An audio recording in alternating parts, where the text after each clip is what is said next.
Live tonight on American Zombie. I'm your host, Max Stout. Like to say what's up to everyone. The truth about celebrities. You may have noticed the thumbnail. Celebrities basically are used to coerce the public, and that's what we see. Um, the singers. We see that a lot of singers have actually been been pushed to take certain political positions. And when elections come up, they actually endorse a candidate. A lot of their followers will do the zombie thing and follow them. Movie stars, same thing. The movies themselves will actually have certain agendas. We already know this. Some movies will start to tell us something that might eventually happen in society, a uh, a direction on which they want to have the people think.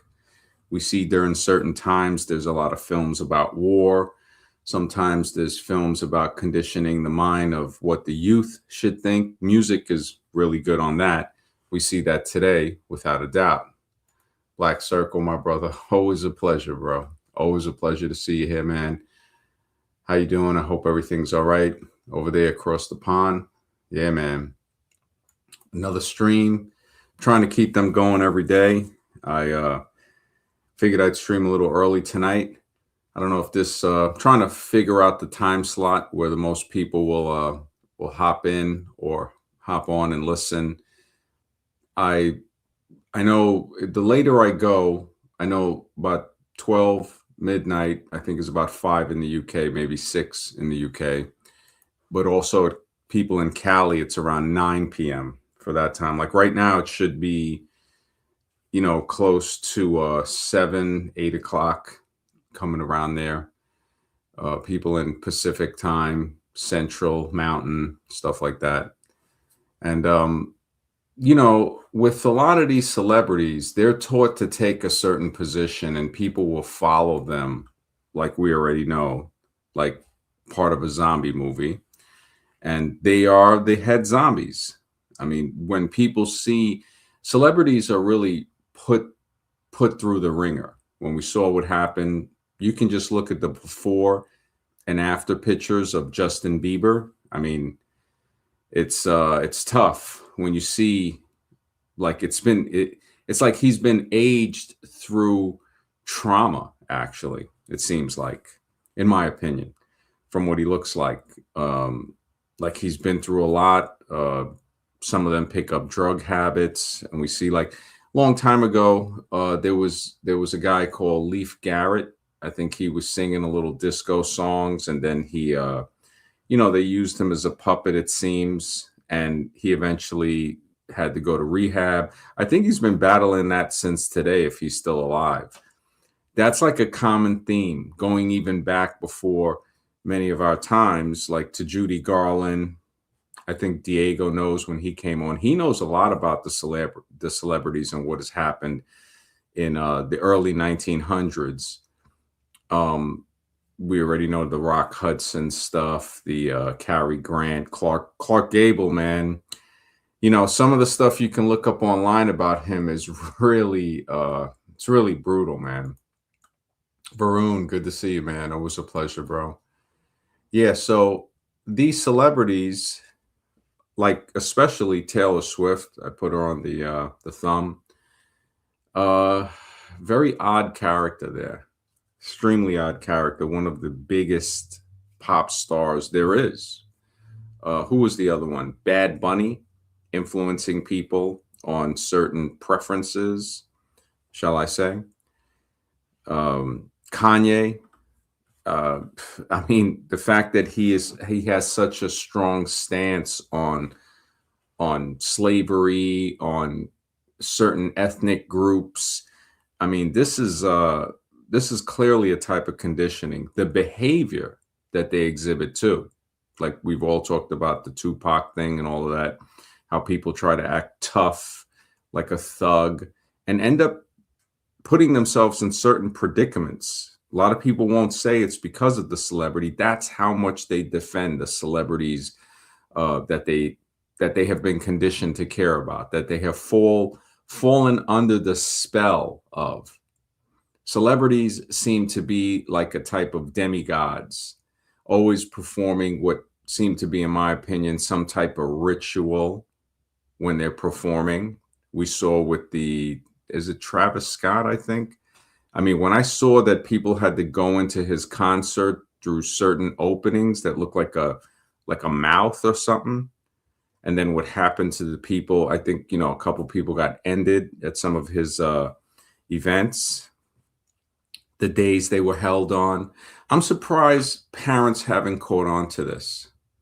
But we've moved so far in the future from the Madonnas and that era, the glam rock bands, where the hair bands, basically, they called them. So you had the grunge after that with Cobain. The gangster rap came into effect, which seems to be very detrimental. There are a lot of switch ups. Of course, I'm staying within the guidelines of YouTube, but people know. I mean, the switch ups there. Megan Fox. I mean, all you got to do is type in some of the pictures. I put Kathy Griffin and Beyonce. Those were the other two people on the thumbnail cover. Beyonce, kind of rough there. And who was the other one? Yeah, Kathy Griffin, man. Oof. Kind of reminds me of that character. I think it's Pennywise from that movie, It, the clown, Pennywise. People are saying like adrenochrome seems to be a real thing. Like from what I've heard from even medical professionals, that in my opinion, they might be using some of this to rejuvenate. We do see that stem cells that they use from certain placenta, umbilical cord, stuff like that. For creams, I think there was something about that with Oprah, where they called her out on it. This is a serious thing, but more serious is the influence that they have, the impact of their influence on the average member in society that follows them. We saw it with the Oprah Book Club and stuff like that. We see it with the Tom Cruise. Tom Cruise, I think there was a time when he didn't even get, like some guys go to the $10-20 million mark per movie. I think he actually gets a cut when he stars in a movie. Kind of like Arnold Schwarzenegger and Danny DeVito did in Twins. They made a lot of money on that. I think that was one of their best deals, when they worked without getting paid and took a cut of what comes in. So now you're looking into serious stuff. I think Keanu Reeves got rich that way, like super rich. Like I think he got paid around $10 million for The Matrix, the first one. And then I think he got a percentage, which brought him to like, I think around over $200 million. And then the next one, the paycheck was very heavy and so forth. I think the guy that played Tank wanted more money. I think they offered him like $250,000 and he didn't think it was enough. So they cut his character out of there. There are some people that they know they don't have to cater to, or they don't feel that they need them, because it's really the big ones that influence people that they care about. I mean, look at how many people were wearing the sunglasses and the Matrix coat, imitating Morpheus and stuff like that after the Matrix of '99. It was shocking to say the least. I think about that. It's like, man, yeah, let me see. Kasparov says that 7 head definitely explains the bangs on the 7 head instead of the 4 head. Yeah, definitely on Kathy. Yes, it's monstrous in some way. When I saw that, I was like, what? Who is? I was like, what is that? What is that? So when you see the real face, it's like, it's like they pull them out of the Dracula coffin or something like that, rejuvenate them. And then, Weekend at Bernie's, man. Weekend at Bernie's. We saw it with the last president, Biden. I mean, it was as if they had to prop him up at the podium. It was crazy stuff, man. It was really crazy stuff. But yeah, she just it's crazy, man. Yeah, lady, Slick Rick, it's yeah, man. And I hope Brave, it hasn't taken any offense to anything that I've said. I still think, as a person, it's nothing about a person themselves, it's behavior. I would hope that, imagine, if you're 80 years old and you haven't traveled outside of the country you live in, it's kind of like, they say life is like a book, and being in one place is like reading one page of that book. You don't ever get to experience the other pages of the book. Now, yeah, some people get stuck in their current place that they're at, but yeah, man, it's I would, Mark Twain was right, man. The best way to lessen prejudice is to travel. And see different things. See different things, go to different places. Man, I didn't upload any videos. I wanted to put up a clip here. Trying to see where it's at. Shoot. Yeah, I kind of just threw this stream up real quickly to see what was happening so I can get it done early. Just hang on 1 second. Give me 1 second, guys.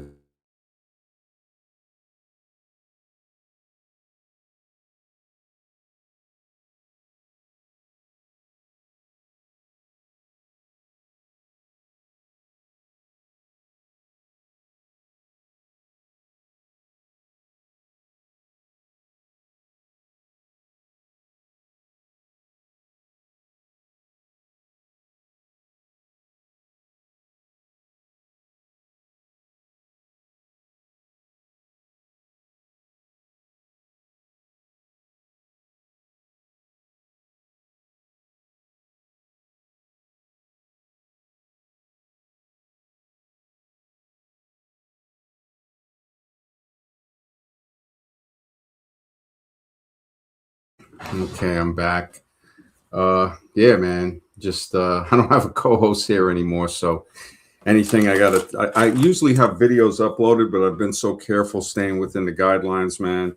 Unless it's a video I make myself, I'm not even gonna play it, man. Yeah. Wow, Slick, you must have been following me, man. George Camel Toe, man. I had put that up a while ago, man. Maybe you might have seen one of my posts. T-Raf, brother. Thank you so much for the support, man. I really appreciate that, man. It's like I only have a couple of days of StreamYard left, and YouTube with the monetization, I'm hoping everything goes okay, but they're not gonna, everything it's gonna come for, I think January. You got it, brother. Always, man. Yeah, Scribe is actually still the co-host. Good to see you, Alexis. He's just very busy. He does website stuff. If anybody needs to do something, he's an expert in all types of stuff with the internet. Scribe is truly the architect. So he's taking care of some stuff. And, I talk with him during the day and stuff. We've been working together for 5 years, man. Such a cool dude, like a brother to me. And we, he'll come on every now and then, but yeah, the computer internet work is a lot for him, man. And you guys, I'm really staying on this to where every day I can do a stream at night. Hopefully I'll start doing them in the daytime. This was a very impromptu stream. I said I was going to do one on how fake is history. I might actually start to be putting up polls in the community posts to do streams that people want to hear about certain subjects. But today I thought that, okay, the celebrity one with people, how they're influenced by these celebrities would be a good topic, because we see even there's like political celebrities that they've put people in in politics to celebrity status. I mean, when we saw what happened where they raise them up and then they drop them, the thing with Kirk that happened, some of the other people we see follow them intently. We see the Trump.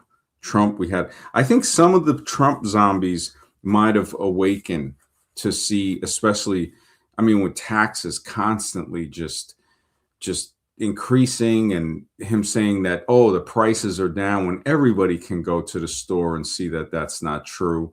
We spoke about the amount of lies. And again, it's not anything against the person. It's about the behavior, you know. T-Raf, brother, man, I really appreciate that, bro. Thank you so much, man. Appreciate the support, man. This yeah, I gotta start looking and responding to the comments. I've been working so much in different places. I saw what you said on the scribe thing. Yeah, he might do a stream where we why he feels the way about the Tupac thing. I mean, me personally, you guys know, I think that all rap. I mean, I grew up seeing it go from R&B to rap. I was a very young child, and I thought, you're a kid, it's entertaining, but it I think it's detrimental. Even when I look into a lot of the old rock that I used to listen to, same thing, man. It's just so mentally controlling, man. Alexis says Trump is a complete puppet, man. Worse than 2016. Yeah, man. It is brutal, man. It is brutal. It is like it's on another level, man. Let me see. I think this is vigilance, man. Ace. What's up, bro? Yeah. Hey, hey, what's going on, man? Yeah. Good to Yeah, see man. you, bro. Just hanging, man. Anything on your mind, bro? Yeah, I was just saying, just kind of want to give my support. The whole celebrity thing. I'm actually a really big film buff. Originally I wanted to actually work in the film industry when I was younger. Back in college, I did a few like film classes and made some short films with the buds. Yeah, man, this is something I definitely have always been interested in. That kind of like actually got me down the rabbit hole of the whole conspiracies and being blackpilled is just seeing like what was going on in the film industry. Levs go through and like much of an influence they have, and even like you could say like humiliation rituals and stuff like just that really just kind of like opened me up to things like, wow, this is pretty deep, dark things could get. Just interesting Mhm. topic. Yeah. Yeah, man. Any so you were making films and stuff like that? Yeah, I made a couple of short films. With my buddies, the junior college I went to, they had like they have like the little film festivals, so you make like a short film, like 10 minutes. We we made one which was kind of like a short, like it was like a kind of like a comedy, but like a crime one too. It was like a bunch of guys who were supposed to be like robbers, but they're like the worst robbers you could think of. Like like we try and like our buddy played like the person who was at home, and like we go to try and rob him, and like he like just starts like wrecking all of us with the lightsaber. It was just silly stuff, just silly stuff we would come up with. But yeah, it was just mainly though something I loved was, and I would have pursued it, but this is at a time when Hollywood, it just got really political. 2016, Mhm. just yeah, everything, like that's when like you're talking about like the celebrities and their politics. It really just kicked into overdrive around that time. All of like Hollywood became political. Uh, just really like put a damper mood on it, and they just became kind of like pawn pieces for that, or just the whole celebrities, either like you're Republican or Democrat, Or wasn't really like that. Hollywood films. I mean, Hmm. there was still a lot of like programming and foreshadowing they would put in the movies. Yeah, yeah. There's a lot, man.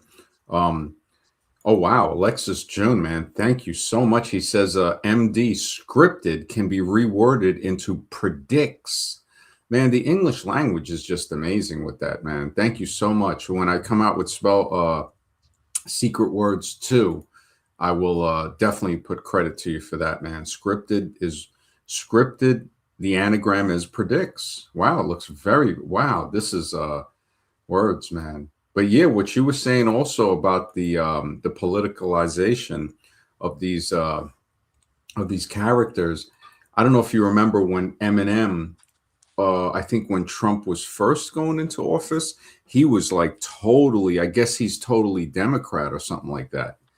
He was just going off on making raps about why people should vote, I guess, Democrat. And I mean, both sides are puppets totally. Trump's totally puppet, and I forgot. I think Hillary was running against him on that. But yeah, the whole politicized, the politics using these these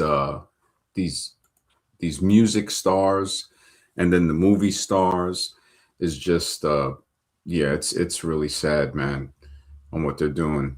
It's so were you thinking about going like Hollywood type or Netflix type of producer? Yeah, yeah, it was more originally I thought like maybe acting, but my love was more for just like being involved in the film. So maybe director. I'm kind of like a cameraman too, but cinematography is a big one. Really love like the visuals of certain films, the way they're made.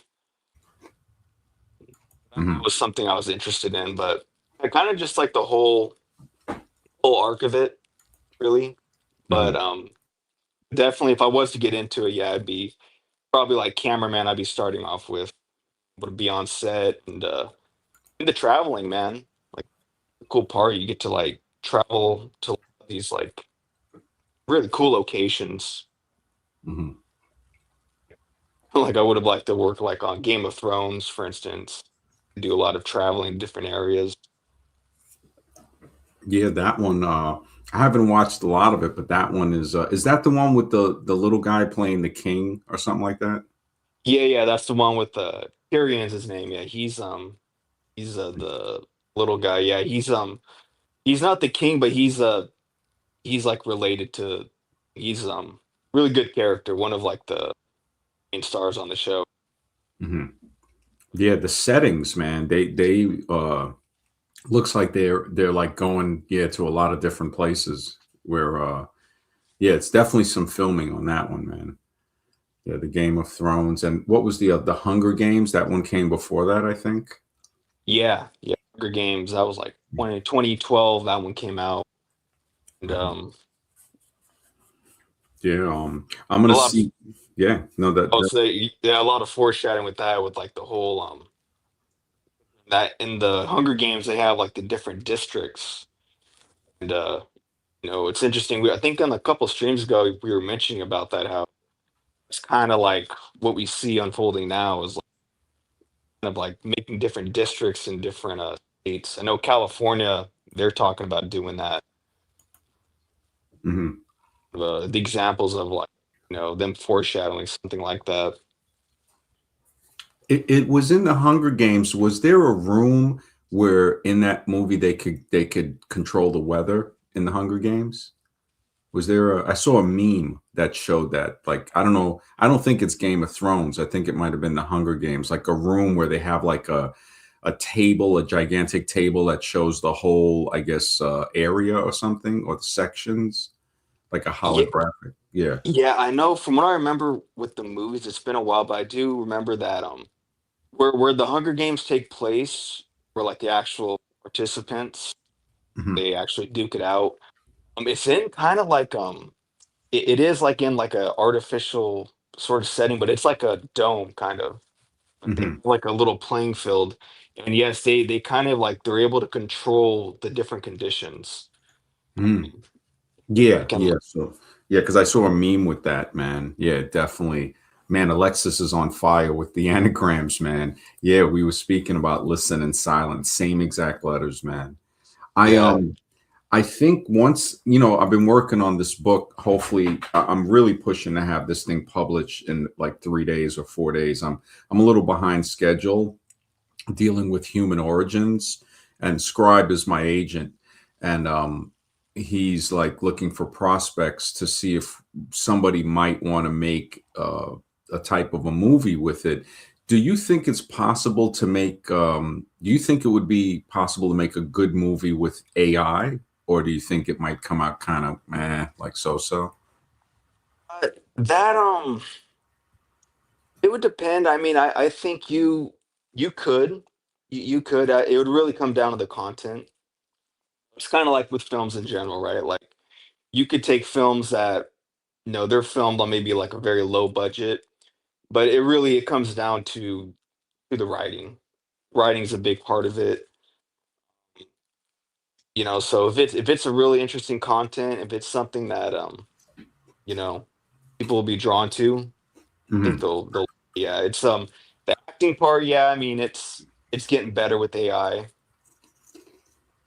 but I think you could. It really just it would just depend on like what the core, yeah, the content of it is, but I think it'd be worth a shot. Yeah, he had purchased VO3. I purchased it too a couple of months ago. He had got the higher version, like a 125. I was getting the $25 version, and then I keep paying $25 every time I would use up the credits. And I made some pretty good shorts and stuff. I showed some in the alcohol stream I did with like the alcohol, the people drinking turning into zombies and stuff. And you're right, it requires a really good script. The book dealing with human origins and going back using scientific research on genetics, I've been working on for about 11 years. And I tell the story of how I um, I ran into, like, most discoveries are made by accident, and I noticed certain things, and it kind of pieced together some of the stuff that people might even talk about in conspiracies, like the Jake was saying when he was in Afghanistan as a Marine. They had that story about the cave with the big giant with red hair from I don't know if you've ever heard of that conspiracy one.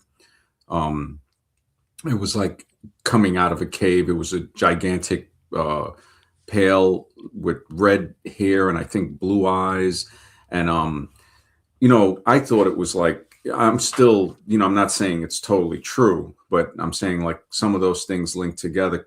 Scribe likes to do a lot with the cryptozoology type of stuff, with the Bigfoot, the werewolf, the dogman, vampire type of stuff. And I told him, well, I don't have scientific genetic proof on that stuff, but it does make for a good story. Um, the stuff that I'm working on is more of, why people look the way they look, why, geographical environment, stuff like that. Going back to like, biblical stuff that is different books that would be considered from the Bible that's not in the Bible, other religious books as well, Sumerian tablets. I don't know. Do you think like something like that? Because usually when they make a movie about that, it's like more strictly religious. It doesn't get into that whole uh, like I've never seen them really talk too much. Maybe I'm not looking at enough movies, but like with the Nephilim and stuff, I don't think there's movies with that, are there? Not really. There's they kind of will touch on it, but it's usually kind of masked with things with like Greek mythology or something, right? The Titans or whatever. Like yeah, they never explicitly say like, hey, this is like the Nephilim and Titans, the Bible. That's one thing about Hollywood. I mean, no, Hollywood isn't not Yeah. like Christian or anything like that, so very satanic in that Yeah. regard. But yeah, they're never very on the nose with that. Hey, like this is how Bible relates with, you know, real life, right? Like the Nephilim. I know there's a couple movies that kind of get into that a little bit. Um, there's that one, The Da Vinci Code. Yes. I didn't see that one. What specifically was the thing? That was a Tom Hanks production, right? Yes, yeah, there was The Da Vinci Code. There was a sequel, Angels and Demons. The Da Vinci Code, that one, from what I remember, primarily gets into Jesus and Mary Magdalene, how he actually did have kids, Hmm. and you know, I'll just kind of spoil it. I mean, Yeah, but yeah. I'm not gonna lie. it's Yeah. yeah, yeah, it's yeah, the movie's mid, but like it's interesting. But basically, the character that he's with in the film, she's kind of like the supporting character for the whole movie. They find out at the end that she's actually she's related to Jesus Christ in their theory, right? That she's actually was one of the his ancestors. So they do kind of get into that. They get more into like the theory aspects of the Bible. So that, not anything that's canon, but yeah, they do kind of touch on that. Do you think it was like a good movie, or was it because it was promoted so hard? Like, do you think it was like it got so much airplay because of the promotion, or that it was actually like, what would you rate it, like between 1 and 5 stars? I'd still give it like three, like 3.5. It's a good. It's really the concept. A lot of Mhm. movies, they the writing may not be the best, but they have a really good concept. Then of course you got the star power. Mhm. This is back when he was still like he's not that he's A-list now, but like this is back when like every movie he's in, kind of like Tom Cruise, right? Like every movie they're in, it's guaranteed to be a hit. It's making like, you know, big Yeah. money at the box office, 500, $600 million. Yeah. But yeah, I do, and the acting is good. It's decent. But it really comes down to like, the plot. Some things don't make sense, or line, this dude's on fire. Yeah, he is, man. He is on It's fire. cool. I put this one in the book. I have this one in Secret Words. I had deciphered that one. But yeah, I Mm. so Angels and Demons are the second part to the Da Vinci Code. Yes, yeah. And I don't remember, I don't think I watched that one. I may have watched parts of it, but I don't remember exactly what the plot of that one was. I knew it had to do more with the Vatican though. Was that one like, would you think it was better than the Da Vinci, or Da Vinci was better? No, I'd say Da Vinci was still better, Okay. Okay. but it Wow. still did really good at the box office. You know what I found out, and I don't know if I saved the clip. Tom Hanks, I don't know if you knew this, is related to Abraham Lincoln, the Y- president. Yeah, I heard something like that. Yeah, Did through yeah. yeah, through Abe's mother. So Abraham's mother, her maiden name, I think, is Hanks.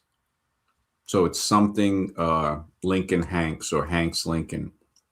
And through her, like he's like a fourth cousin or something down his mother's branch. So related that way. So not through Lincoln's father. And another one who is related through like a step sibling. So he's like a half cousin to Abe Lincoln through the mother's side as well, is George Clooney. Yeah. No, I've heard of there's a few things like that. Another interesting thing with Hollywood is that a lot of it, like celebrities, not just like movie stars, but even musicians too. A lot of them they'll have some kind of relation to someone else who's maybe even high ranking. But like example, Reese Witherspoon. Uh huh. Yeah. She acted in Legally Blonde. Yes, yeah, her, yeah. She was also in Walk the Line. Yeah. But yeah, she's related to one of what we tell us, right? The founding fathers, the people that, well, not founding fathers, but one of the people that signed the Declaration of Independence, John Witherspoon. Oh, oh, wow. Wow. Yeah. Yeah. Holy smokes. I didn't think of that. Yeah, Witherspoon. There's a lot of it's a lot like that. Like even like especially with musicians, I noticed like Van Morrison, his father was a Navy admiral. Hmm. Wow. That's the one that sang Brown Eyed Girl, right? Yes, yeah, Wow. the Doors. hmm Yeah, he was. Oh, oh, wait. You mean Jim Morrison? Oh, yeah, Van Morrison. My bad, Jim Morrison. Yeah, Yeah, Jim yeah. Morrison. Yeah. No, wow. Wow, holy. You know something? It's like, it's as if it's all like a nepotism, they call it, right? Like, Was just about to say that. Yeah, you beat me wow. to it. Yeah, yeah, nepo babies would. And, It's like, and that's how a lot of them though too. They have those connections. They have mhm, family members or cousins involved. You know, Nicholas Cage. He's related to Francis Ford Coppola, Rocky's wife, Talia Shire. They you know, there's a big connection. It's kind of like with the presidents all mhm, being yeah. related back to that one king. Oh, yeah, the King George, I think, or something like that, Yeah, or, yeah. Man, Alexis is on fire, bro. This one I got to put in the new book. Senator equals treason. Holy smokes. Treason. Yeah, it's exact. Oh, you are on, Alexis. Thank you, man. That's good one. yeah, they're saying I think every president, right, is related back to that king, that English king. Yeah, every president but one. Who's the one? I'm not sure. I think it was one from the 1800s. Wow. Alexis, man, thank you for the support, brother. He says, Santa Satan. What is the meaning of this? Yeah. You know, Satan, and then it's Satan Claus. So that I've heard. I actually, one of the streams that I still have live from last year, it talks about the Satan Claus or Santa Claus, you know. So yeah, I think that's what it is with this with the Satan Claus. Thank you, brother. It he says a priest, pirates. Wow. Man, you are on, man. I gotta save these, man. Yeah, I will put credit to you when I put out Secret Words Part 2. He's doing his homework. Yeah, he really is, man. Senator for treason. That is just this one is on, man. And yeah, the Satan clause, I had that one. That's a good one. But priest, a priest and pirates, these two here are just they're on point, man.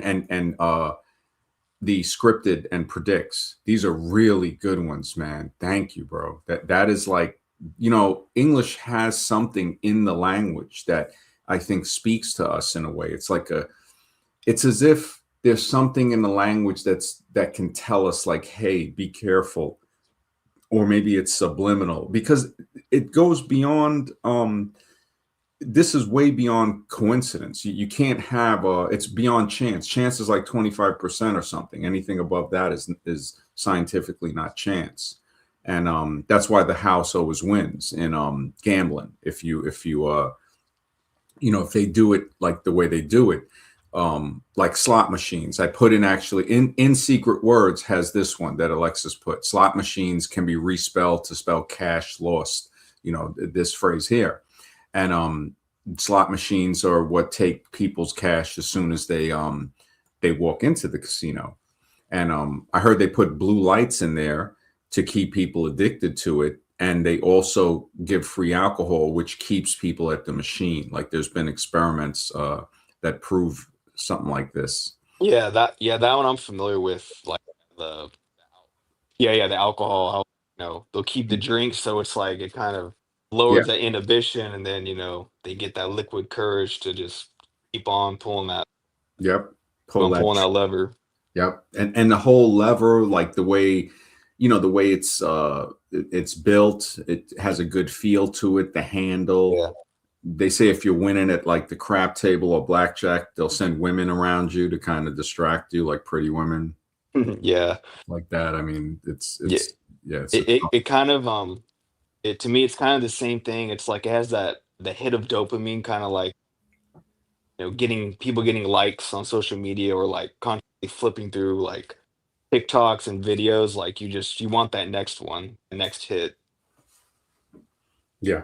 I mean, the movies, they have paid audiences, they say, that are paid. Their career is to be a movie audience, to sit there and watch movies before they come out, and they'll record their responses, they'll take surveys, and I've heard them changing endings on certain movies because of these people that are basically like the guinea pigs to say, okay, we're going to let you guys watch this movie. This is your job every time before movies come out.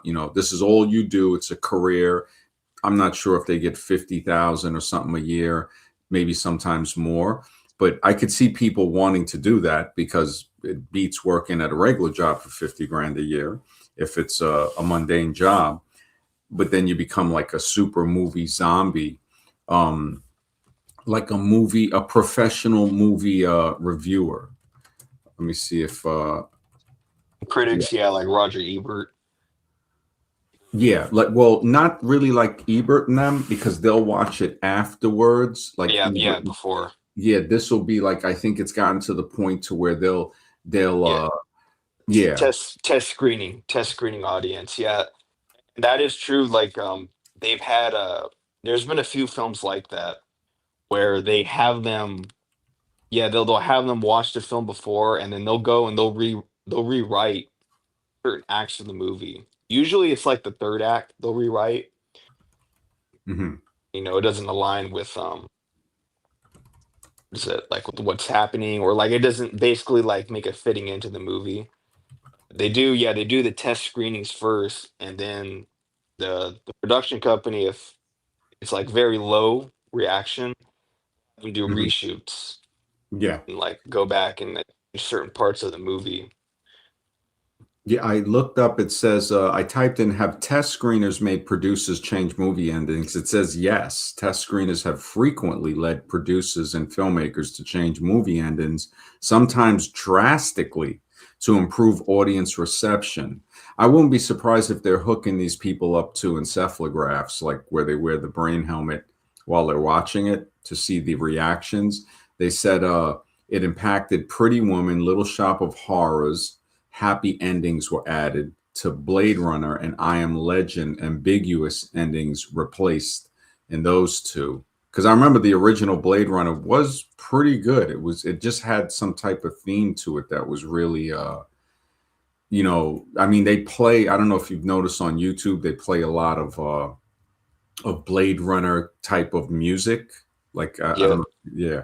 Yeah, It's the 80s synthwave. yeah, Yeah. yeah, it's like an ambient, yeah. It's I so was funny you mentioned that, MD. I actually just watched Blade Runner the other day on YouTube for free. The director's cut. mhm. That Ridley Scott, the basically his original vision of how he wanted it Mhm, and for it to be. It was like the final cut that came out like 2007, I think. He finally was able to do it. And yeah, mhm, it completely changes the film, and the fact that in the original Blade Runner, they have a voiceover, mhm. Harrison Ford. He's like kind of explaining to you like what's going on in the audience, and that's not in the his cut. Also, so in because I saw the regular one, what is the big differences between the director's cut? Like, was there, like, is it longer? Yeah, it's about the same. It's really the big differences are there's no narration in the director's cut, and the ending. The ending doesn't have a happier ending. It kind of ends with it's more ambiguous. Hmm. Yeah, because the thing about it, it's like because in it's based off of a book, Do Androids Dream of Electric Sheep? it's Mm-hmm. called, Mm-hmm. in the late 60s. And so Harrison Ford's character, he's a Blade Runner's job to take out rogue replicants. Mm-hmm. But in the book, it's clearly like stated that he's not one of them. He's not a replicant. But in the movies, they make it ambiguous. That's like a difference with the director's cut. Is like he leaves it ambiguous to the audience to whether or not he was actually one of them.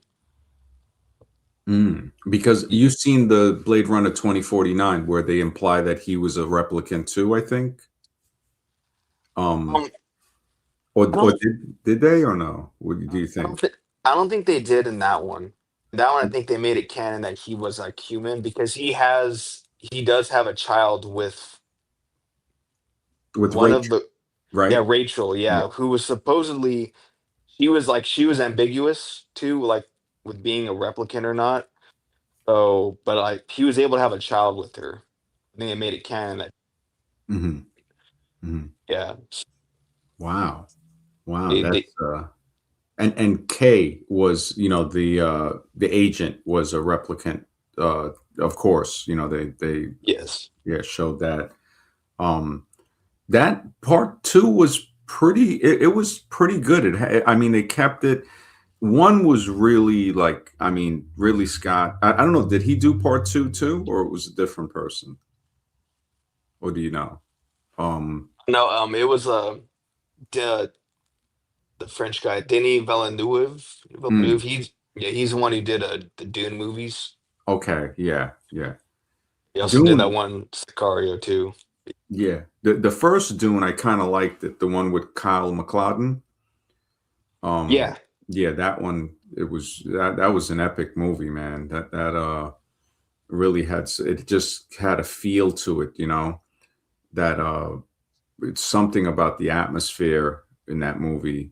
And even the Blade Runner one, but Blade Runner two, they actually it had that atmosphere. It had something about it, like that dystopian, just feeling to it, with the fog and the mist and the desolate parts. And yeah, it definitely had a feel to it. Like, there was something that brought it back, that made you feel, in a way, maybe, I don't know if nostalgia is the right word, but yeah, it wasn't. I mean, I didn't like it as much as one. I guess maybe the nostalgia, now it's cult following, basically.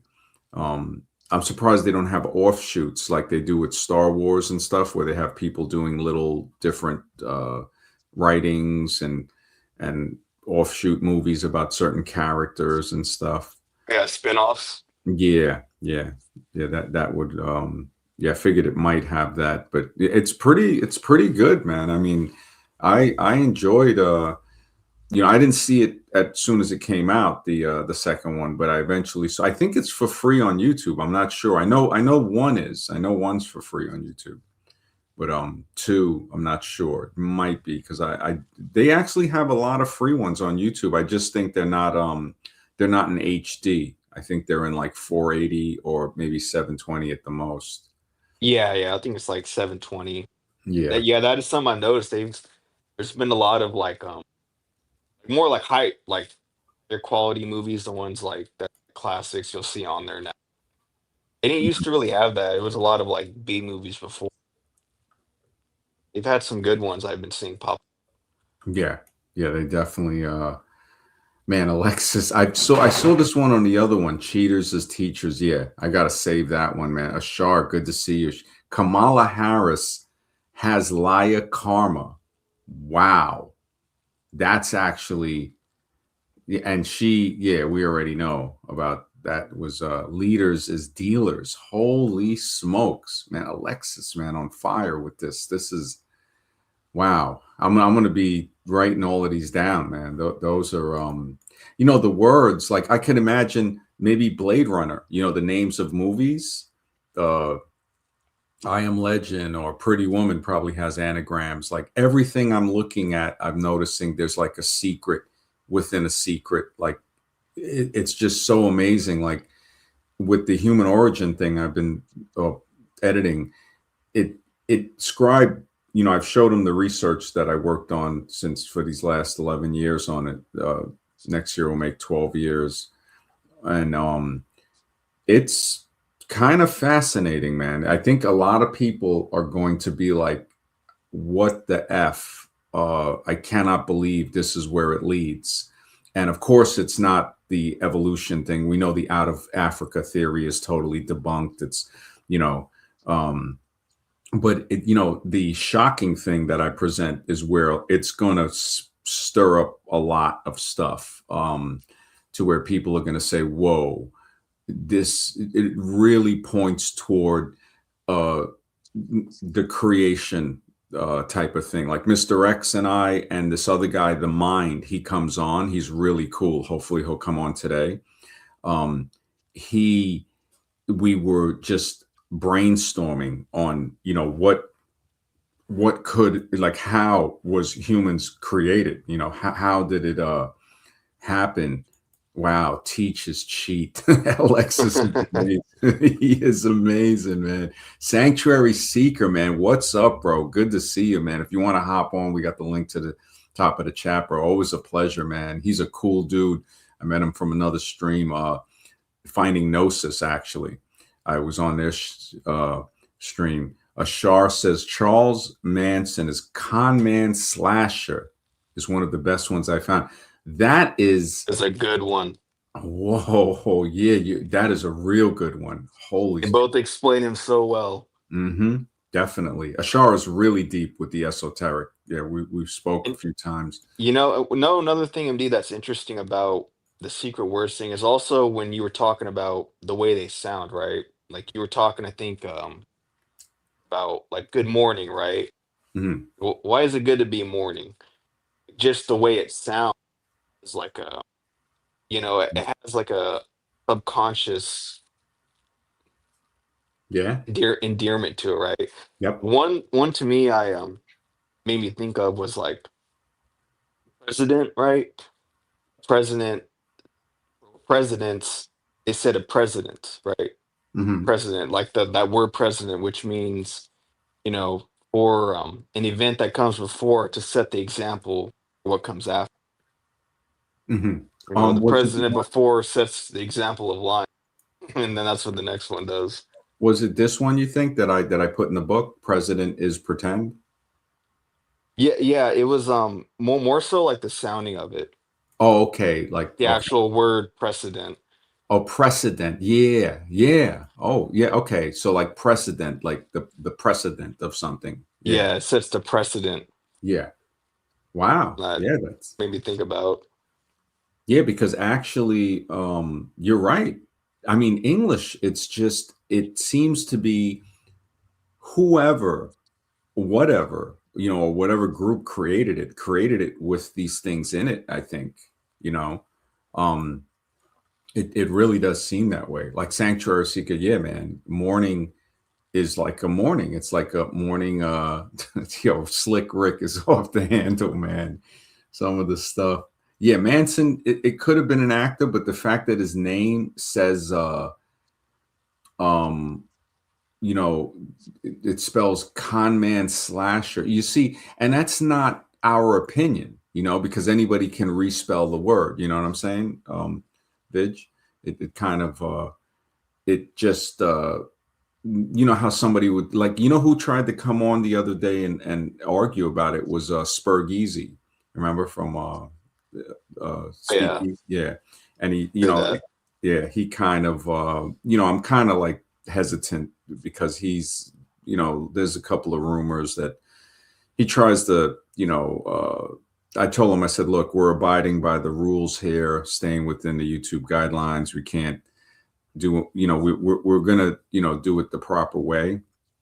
And he just kind of was disagreeing to disagree at one point. And yeah, just, he was trying to say, oh, well, it's a coincidence. And I'm like, this is beyond coincidence. I don't think there's anything that's a coincidence. Just the fact that you said you were just watching Blade Runner, and then we're talking about it and it comes up, and it's just odd to me. Like something is trying to maybe tell us something, or it's we're seeing how easy things can overlap somehow. I can't fully put my finger on it, but something is very odd about Yeah, it's yeah. like the frequency that just connects these things. Thing Yeah. in the ether that just naturally, like it's like people say, it's like, oh, I was just thinking about that, and then you're thinking Mhm. about like a movie or a song, and then all of a sudden it pop up. So kind of like law of attraction ish in a way. Yeah, yeah. Because Scribe will say the ether. He's really like into that. He understands. I told him, like, I'll say, it's like there's some type of intelligence that's in the air or something, or the atmosphere, that where when we see these animals that mimic a leaf or mimic it's like, how does that happen? And he's like, the ether, man, the ether. Like he really has done a lot of research on that. I mean, hopefully he's a little free and he might jump on. Well, But it also, mm, but yeah, I would say that you mentioned ether reminds me of the other the ether. It's one with the A. The ether. It's oh, like AE. yeah, yeah. Hmm. That's that kind of like ties into like what about you know Hmm. What's kind of the like a difference, frequency. like with that, with ether and that a ether with the AE? Is that like um it's saying like there's like something in between everything, like how the air connects everything or something Yeah, like yeah. I think that has to do. Oh man, yeah. See, because I look in a lot of different things, but it's I need to start writing them down more because you'll have like a topic, and I'm like, oh man, I was going over that like a little bit ago, that? but Hmm. I didn't like notes on it, like recall. But was watching a video that had to do with that, had to do with like the ancient civilizations, pre-mud flood, Tartaria type things. They mentioned that the aether, how that was like that was kind of used like in the kind of like the frequency and the electricity being transmitted, of how they were able to get a lot of that high power invention. Hmm. Yeah, the ether, which I think was they were trying like Einstein wanted to disprove and all that. Those things they were it has to do with physics, to do within that. Wow. Wow. Yeah, it's definitely something that I got to look into, man. When I look at the different life forms that I've shown on the show and just see how it's yes, there's something, some type of intelligence, which yeah, the ether, um Alexis Devil lived. Yeah, yeah, we definitely talked about yeah, that one. Um the it's yes, something within, like it's like a living force, kind of like how Star Wars, the force, uh some type of thing that can like, I guess, influence. It does, like, because when I look at the mimics of nature, it's just shocking to see that an insect will look just like a leaf, and some will mimic a leaf that's green. Some of them will mimic a brown leaf, and some will be half in between. And it'll be like it's just, and then you got the caterpillar that mimics a stick, the stick insect. It's like how, you know, it's like, how does nature know to do that? How does, like, what, it's definitely not by chance. Evolution tries to push that, whole thing. I've gotten into a lot of debates with a lot of those guys. And actually, I don't know if you've ever heard of a guy called Vegan Gains. Um, Okay. Oh yeah, is he the one who's it's- are you there? yeah, Yeah. Vegan Games, is he the one that who I think he's been in the chat before, but No, no, that's Vegan Skeptic. That's been in. oh okay, yeah, got Yeah, it. this guy actually has a pretty big channel, like 300 and something thousand. He used to be very big on YouTube, and he's like he works out a lot, like not a full bodybuilder, but like a guy that I guess the whole thing is based on, look, you can be, get gains muscularly by being a vegan. And he's pretty arrogant. Um, he had his heyday, and I think he just had like a mental type of thing. And yeah, he's like a kind of like an evolutionist and stuff. And he was on Gnosis's channel the other day. I went on there, and he got very upset when I was asking questions about Gnosis kind of put fuel on the fire and was like, "Hey, so you believe in evolution?" Knowing that we were going to get into a conversation, and he goes, "Yeah, So I go, "Hey, can you give me an example?" And he started saying about the whale bones, and I said, "Well, I said if you have different whale bones, I said scientifically that's not proving that one thing turned into another thing." Because you can show different bones of, say, a baboon, a monkey, a chimpanzee, and an ape, but it doesn't prove that they turned into each other, but they are similar. And he got mad for me asking the questions and ended up using profanity and stuff. And it kind of showed me that a lot of people are coping with that. Like when X and me and the mind were talking yesterday, we had a great conversation towards the end of the screen, saying like, look, every religion seems to have a piece of the puzzle that might give us a broader view of the picture.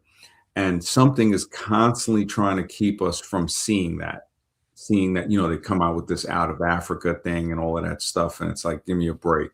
So, people already see, and then that sparks a lot of division where you have people saying, some people think that they're the first, humans or whatever. But the research that I've been doing, it kind of throws it on a different thing where people, they might try to combat. Well, of course they will, but I'm just like, hey, now you're talking about biology. I'm presenting science, and it's showing us that this is where it leads. These are examples, and I show how I came upon it, where um, it it truth is usually stranger than fiction. Like a lot of discoveries have really happened by accident. The dynamite and stuff like that. Some other guy was working on it and realized, that okay, this thing can be, the nitroglycerin part of it, and then Alfred Nobel learned how to. I forgot what type of powder he used to stabilize it to make dynamite, which the Nobel Prize, that family is, they made their fortune off of dynamite and nitroglycerin. And other ones like Viagra was, I think, originally it was some medicine, I think, for something with the heart. And then they realized that it could actually, it was doing other things to the body, and that's how it became, the pill for the erection thing.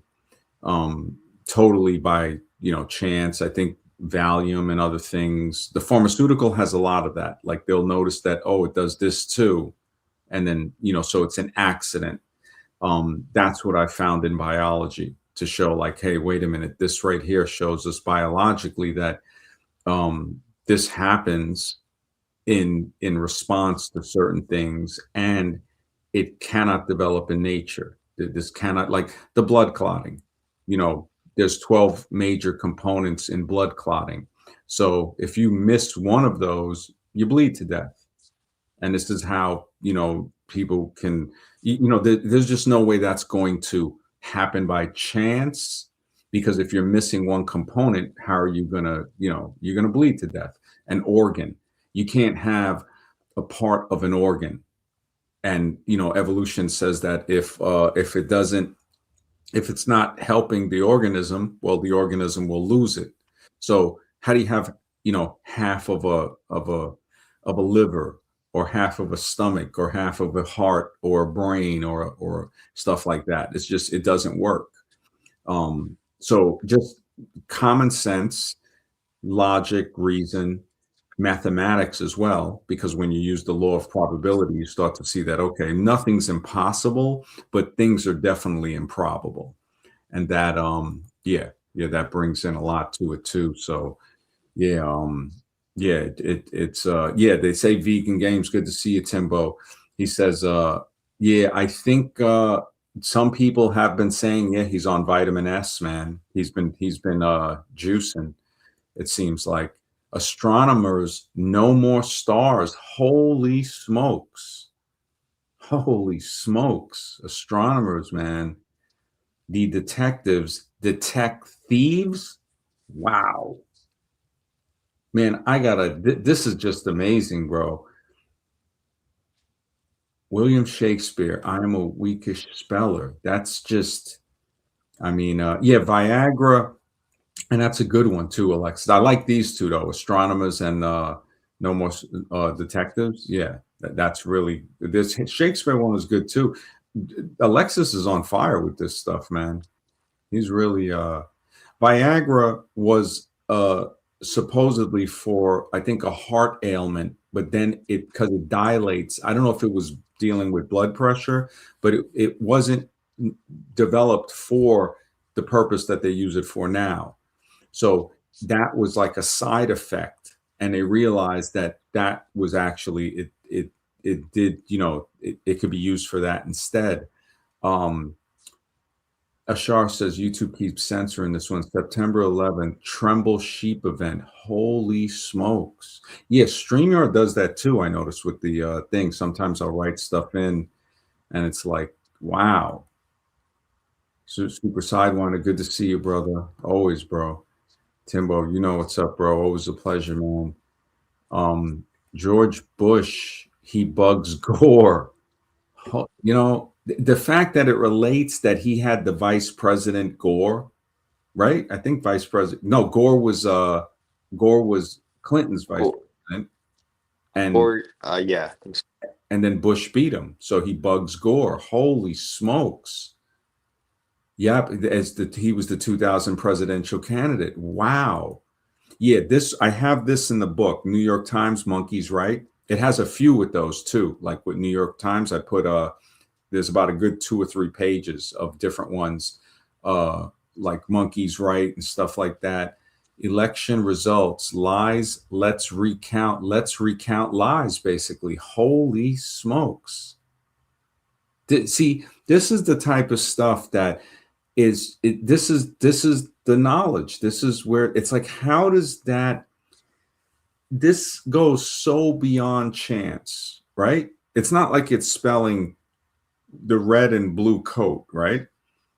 It's spelling something actually related to election results. Let's recount lies, or lies, let's recount. This is man, Alexis is, man, you're like going on you're surpassing what I've gotten part one. Actually, I mean, I got some pretty good ones in part one. I don't know if I ever showed you this one, Vigilance. The US presidential election can be respelled to spell elite hustlers and a deception. Yes, yeah, I've seen that Yeah, it's just too. yeah, The it's area, really, and there's one, the Area 51. oh yeah, yeah, Yeah, that one as well. yeah, like a scary tiny foe or something like that. Yeah, like or a Yeah. scare felt panic. Yeah, a scare felt panic or something like that. That is just yeah, it's so beyond coincidence. And again, the whole word coincidence, just I don't I would think synchronicity is a better word, or even like they call it a serendipity, when like serendipity is like say you write your name on a dollar bill and that dollar bill comes back to you. I think they call that like serendipity. Or if you say, oh, you see a girl and you like her, and you say, if we see each other again, then whatever, and then you do, that's like a serendipity kind of thing, from what I've It was seen. meant to be. Yeah, yeah, something like that. And so the coincidence thing just doesn't, I think it's a word made up to make us think that these things don't happen. Oh, the mind. What's up, bro? Good to see you, man. What's up? What's up? Yeah, this is Vigilance, man. whatever you want to go by, Vigilance, or what you used to go by before is cool with us. This is the Mind. Really cool guy. He was building with us last night, really deep on human origins, man. And Vigilance knows a lot about a lot of movies, like it really in depth stuff with that religion. Um, and, just he's like been on the panel with us for a very long time too. The Mind has been with us a few times. I would say I don't know how long he's been listening, but he's been coming on like for like a couple of months.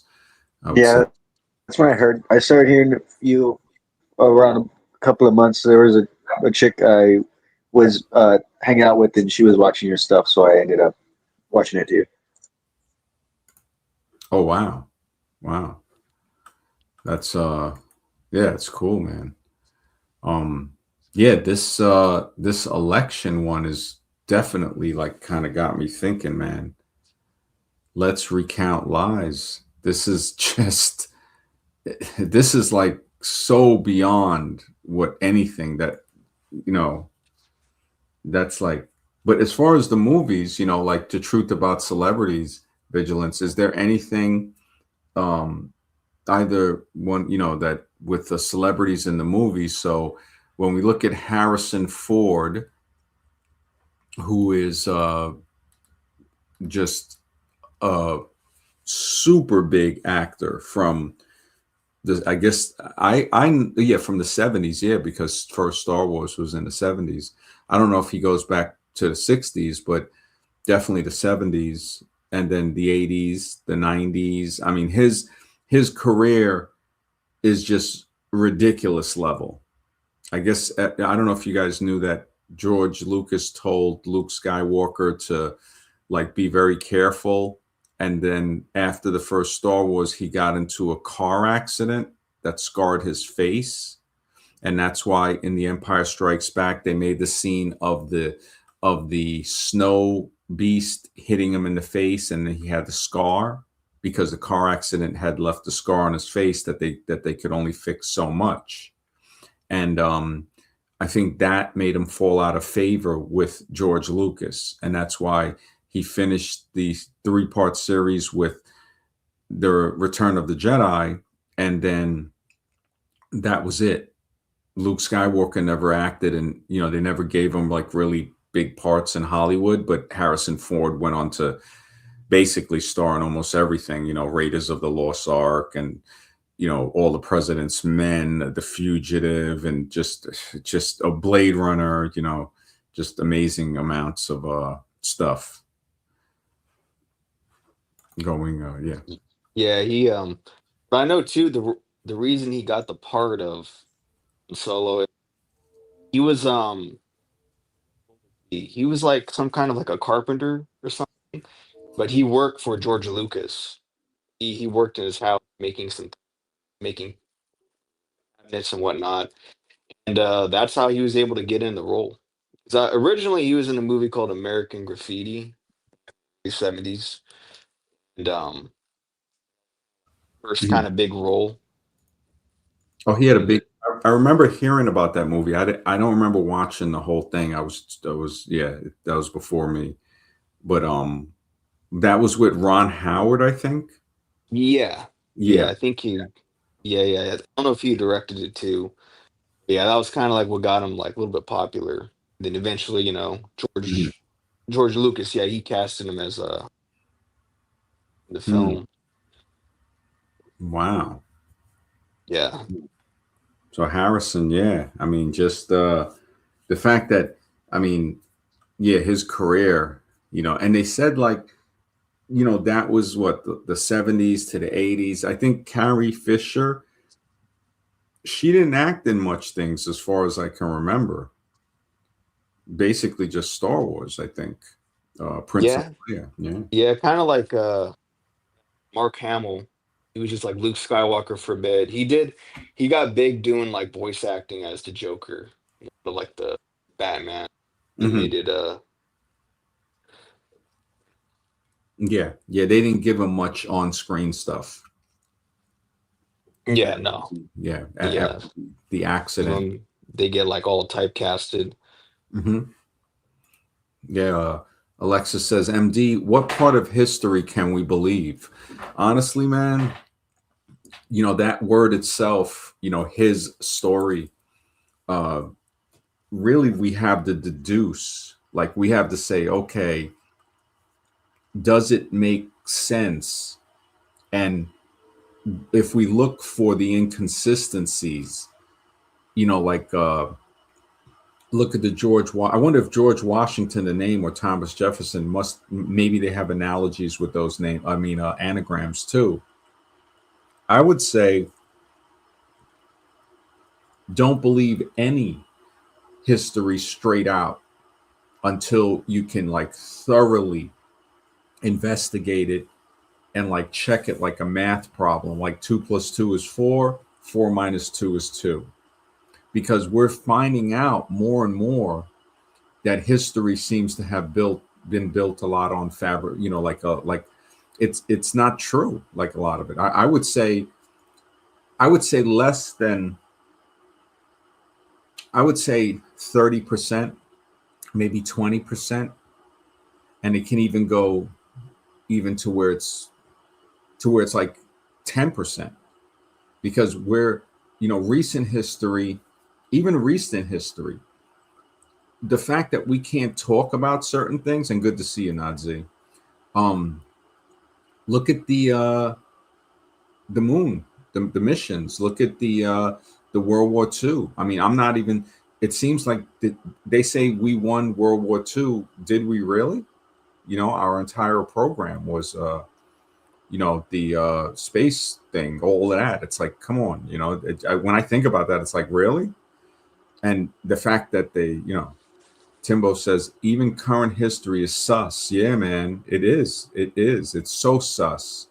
We know things have happened in our lifetimes, but why they happen is the real question. Absolutely, man. Absolutely. Yeah. Because even recent history, when we look at it, we're starting to see all these holes. Vigilance, yeah, Tom? I was gonna say it's kind of like the Mandela effect, really. Really, like people they tend like even like recent events, like you're saying, like people will forget those pretty like you know pretty fast. I mean, even like the narrative, like things like 9/11, for instance. I mean, if you're around at that time, you have an idea of it, but a lot of people who were younger, you ask them now, a lot of like Gen Zers, like they don't really know much about it. They don't really care to look into it either. It's like they're pushing out new content, new things, so many different things every day to where, you kind of forget what happened the previous day, the month or year before. It gets to the point where it all just becomes rehashed and recycled to where, it's like distractions within distraction. Before we've talked about like, things that have happened in the media, like it's like every other day you have some kind of like an event happening, massacre or, you know, Mm-hmm. shooting, a stabbing, and then it's like it's on to the next day. So I do think there's a reason for that, because they want you to start forgetting certain things. Yeah. They have a study where they're using blue lights. I got to find the article to alter the memory of mice that go through the maze. They'll have them two go through it, and then one they'll hit with the blue light, and he'll forget how to go through the maze. In one of these studies, in my opinion, Okay, okay. I want to talk about the Mandela effect because I think this might have. I know you've heard of the Mandela effect, right? Mm-hmm. I'm pretty sure this might have something to do with that because I I think there's a lot of things that are going on with it, like especially like some supernatural things. But I've also said, look, there's real physical phenomenons that are happening that they are doing here that gets thrown into or gets tied into this in one way or another. And I do think there is some weird mass hypnosis or some mass like brainwashing that's occurring on many levels, and the physical lights changing people's memories. I think that's the thing that happens, and then the people who are neurodivergent, they're not as easily susceptible to the mass brainwashing and hypnosis like everyone else is. So they're just like, no, that's not how things are. Like that's literally this is how things are supposed to be. And people are like, no, you're wrong. Everyone remembers it this way, so it's this way. And again, I say there's supernatural things because I've literally seen the laws of physics change, and that wasn't because of no man-made anything. Like there is literal physical physics phenomenons changing, like the laws of physics. The rainbow. Yeah, I'm not going to start sounding crazy, but I'm just saying things are unbelievable. I've seen happen, and I know it had nothing to do with uh, human intervention. Mhm. Anything else about the Mandela effect? Well, other than I think that blue light experiment definitely has to do something with that, with the fact that a lot of people are saying that we're misremembering something when in reality, no, there's a lot of the populace Yeah. who do not remember Hold what on a they second. even. Slick Rick, we can't put comments like that in there because they will, we got to stay within the YouTube guidelines. So I just had to delete that one, but YouTube will block certain ones. Ashar had just said that. So just to stay within the guidelines, we can't go that far.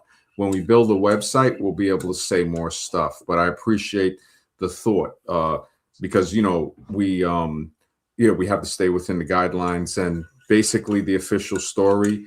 Uh, that's your opinion. And, as a host, I gotta make sure that it stays there, yeah, fear is a tool, man. It really is. But yeah. So the mind, I didn't mean, but vigilance. Did you have something? I was gonna Yeah, say, did yeah. real quick that it kind of reminds me of that. If you guys remember that the blue, is it blue or gold dress? I think it was like a few years ago. A popular thing going on trending. Like a Max. dress people look at, and they were seeing if they would say, "Hey, are you seeing blue or gold in the dress?" People are like, "That's blue." They're like, "No, that's gold." Kind of makes me think of that a little bit. Black and blue dress. Max Or yeah, talking about. was it black and blue? Gold and blue? Yeah, it was one of those. But yeah, yeah. It was black and blue and gold and white. Those are the two colors that it can be. Yeah, your mic is kind of like it has like a ticking mind. I don't know if it's something with your connection. Uh, just letting you know. Yeah. So you were saying about the blue and the gold dress. What was that referring to, though? Kind of made me think of like a little bit of like people like one like seeing what you want to see. Sort of some people they were seeing the blue, but others were seeing the gold. So it's like two different types of people are having like a different version of what they're seeing these events. That like it kind of made me think of that, like Yeah. the blue light and just like almost like we're being told like this is what you're gonna see as opposed to someone else seeing it differently. Hmm. Wow. So like we create like kind of like if our imagination will make us see something what we want to see over what it really is. Yeah, it's kind of like how they create a lot of these narratives. I think Hmm. mine touched on that where people we said neurodivergent. Hmm. People kind of believe that official narrative, but then others like us Yeah. different. Yeah, no, definitely. I don't know if you noticed, yeah, his mic was kind of, I think it might be fixed now because your avatar isn't showing, but sometimes I don't know why StreamYard does that. But yeah. Oh, now it's showing. Yeah. Um, yeah, yeah, that's I've noticed that there is, there's something where the fact that we can do that to ourselves, or are we really doing that to ourselves where we think we're seeing something is there something that they could be doing to us uh with like a radio wave that could make that happen, or with a Uh, light? yeah, yeah, that's something, and I want to be careful when these Yeah. things, but it's like it's it does kind of play into like the conspiracy people talk about like certain Mhm. things that are set up with like certain towers and all that emitting frequencies and Mhm. there's even like government projects going back all the way to like the 1940s 50s that have to do with like that type of technology that can be used to actually change your thoughts or your feelings just based off of like frequencies, actual Yeah. technology, like basically, yeah, like weapons used for that. I'm Yeah, I've sure heard of. that, Yeah. Mhm. yeah, it could be part of that. Yeah, kind of a I've heard about the towers, like actually there's a lot of science based in that. They say Dr. Jose Delgado did research in the 50s, and he talked about how they were doing experiments on monkeys that certain signals could induce like apathy, some could induce aggression. So, I thought about this the other day. People were telling me they were feeling depressed. And I said, it's possible. I said, when you look at all the electromagnetic waves, the signals, the fact that it seems like we're experiments, basically, in my opinion, that that have been experimented on since we were born. School is like a conditioning program. It's like more of an obedience school. Yeah, Drew, good to see you, And man. you kind of tie that in, yeah, like you tie that in with like talking about like movies and television, live vision, so it's like all of those things. Again, that's a part of it too. Like it's programming you to kind of like see things a certain way, along with like the frequencies. You're gonna you get so pre-programmed, with all of like the subliminals they put in it, you start to believe these things consciously. Yeah, yeah.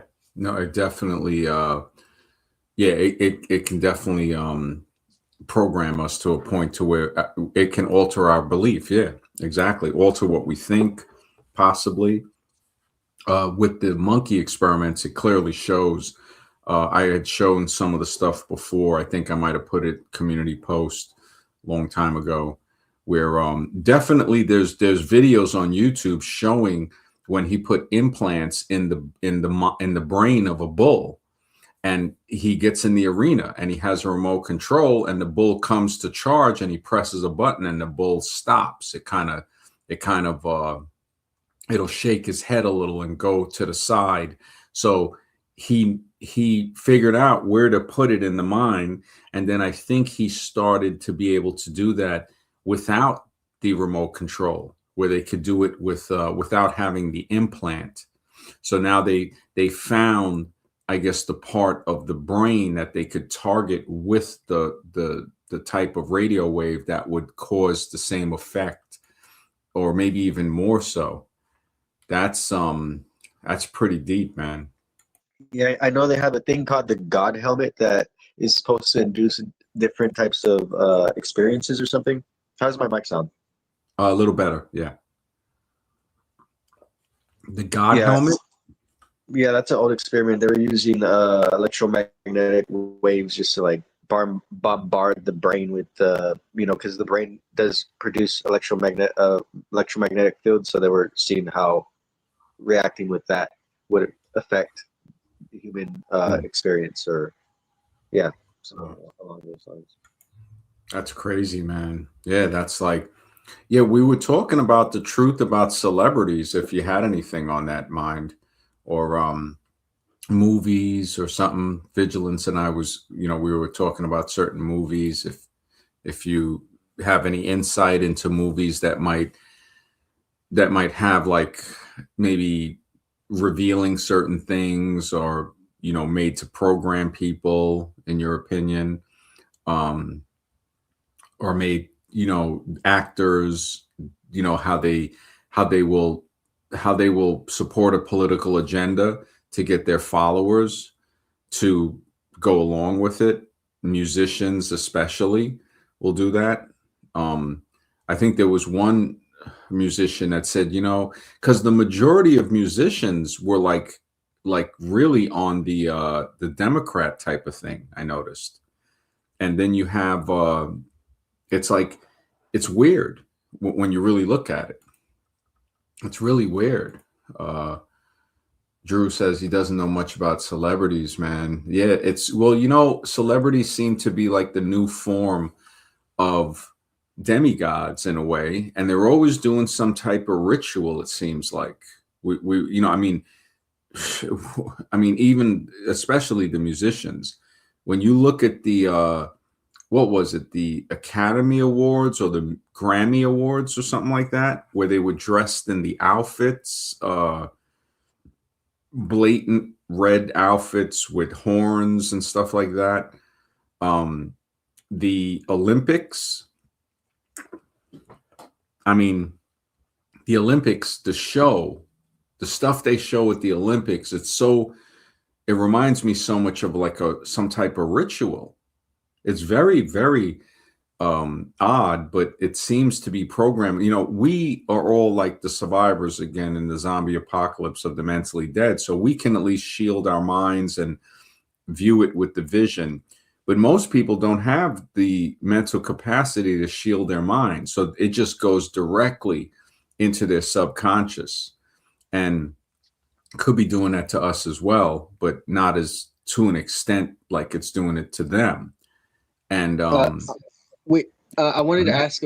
I was thinking today about what we talked about yesterday, Mhm. and it was about the whole gender topic.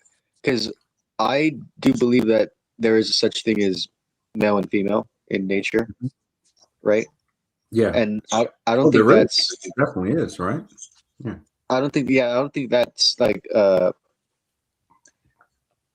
I think that's true. And I think if there Yeah. is a such thing as a spectrum, I think that spectrum lies between those two things.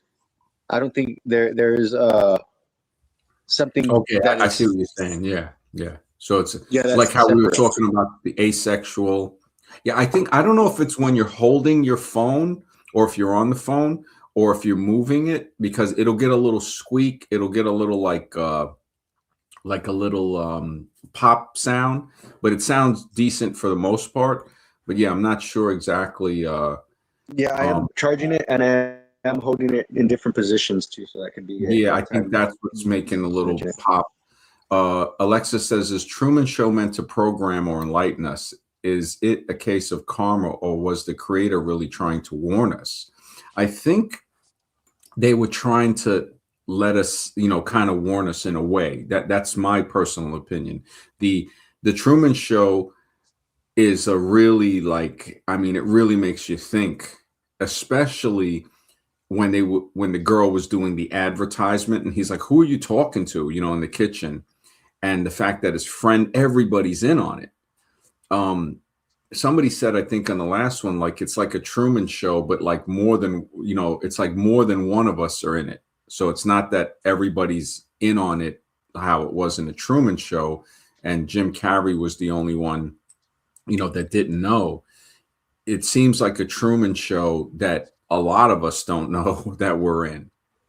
Yeah, And I agree. Wait, I want to say something. I think you're right, and I think the ones of us that are actually real, they keep us away from each other. I think that's a thing. Like, there's a whole bunch of these people who are fake, and they want to control the real ones, and they actually gravitate towards each other. And then in a group, the group gravitates towards the one that they feel uncomfortable around, which is the real ones, by themselves. And then that's who they try to control. They separate us from each other, and then try to use us and control us and stuff. That's what I think personally. Mhm. Yeah, no, I hear you, man. These movies, I mean, when you look at the way the movies can influence a person, people will dress like movie characters, they'll act like movie characters. Um, some people will model their entire lives on movie characters. And I think there's movies that influence people to actually do that. And one of the movies is Desperately Seeking Susan, which was a movie, I think, in the 80s with Madonna. And they had another blonde girl seeking, to basically impersonate her, like she would follow her whole life and everything. If I remember, I didn't see the entire movie, but from the parts that I did see, it was like sort of like basically conditioning people to do what they're doing with dressing. Like, look at Elvis.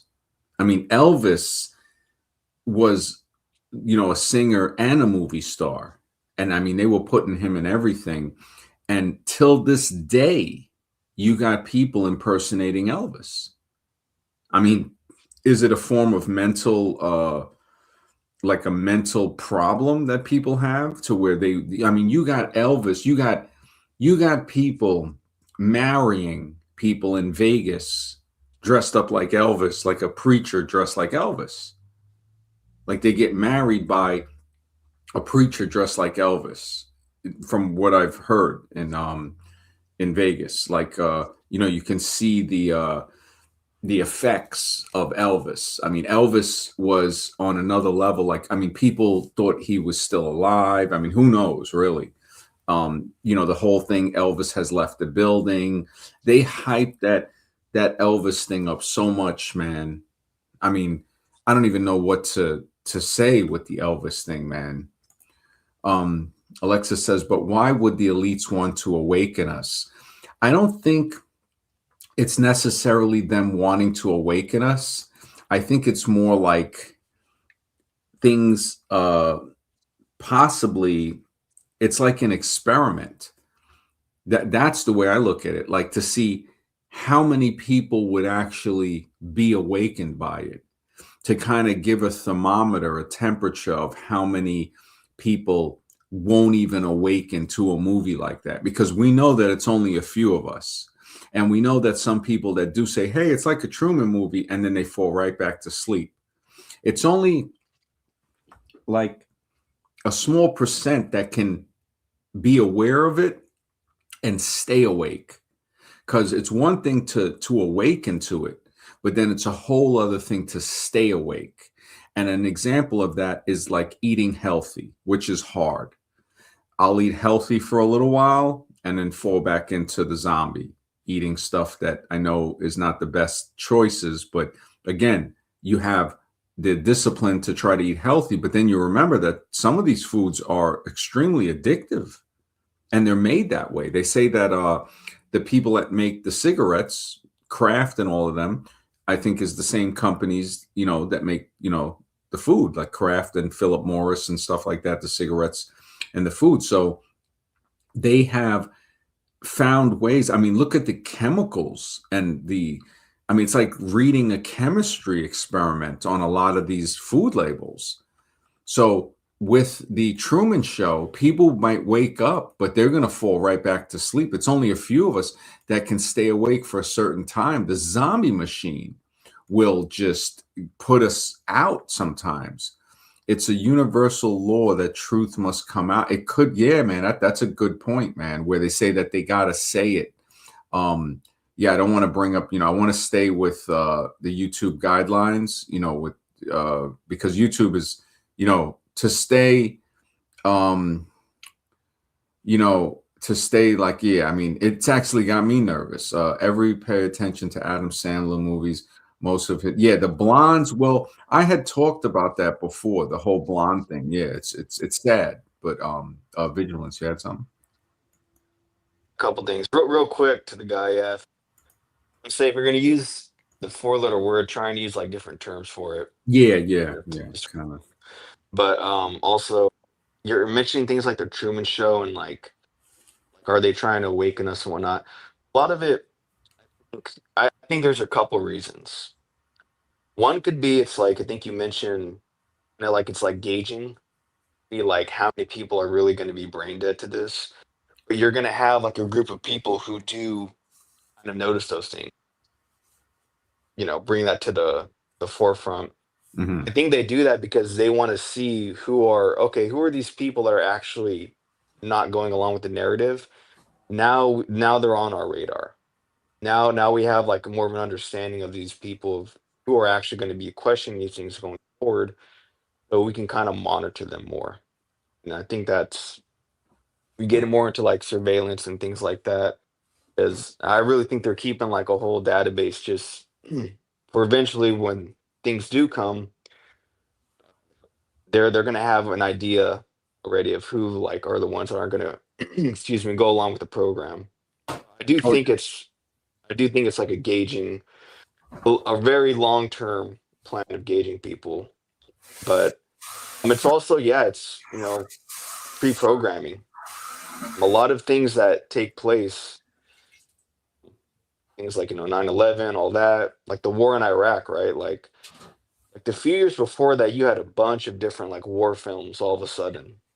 Saving Private Ryan, Black Hawk Down, yep. Pearl Harbor. You had all these films, just like a huge influx of them Hmm. right before the war in Iraq started. Oh yeah, Pearl Then Harbor, yeah, all of that. yeah, and then throughout the 2000s, you had like a bunch of those disaster movies to Yep. do with like climate change.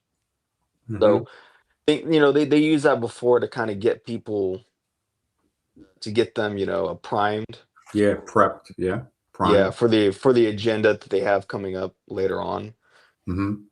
because they were trying to really push that climate change agenda like in the late 2000s, but I think they kind of just moved away from that one. Hmm. Now it's a lot of like the man and machine transhumanism agendas that they're showing now. Yeah. So yeah, a lot of it, yeah, it's definitely it's an interesting one, pre-programming, but also I think it's also mockery. I think it's just like, kind of not to get biblical, but Hmm. is it No. Lucifer Yeah. cast out of heaven because of pride, right? Hmm. I think that may be a form of it. They're showing kind of like the pride and arrogance they have, knowing that we can show you all these things, we can tell you what we're gonna do, and you ain't gonna do anything about it.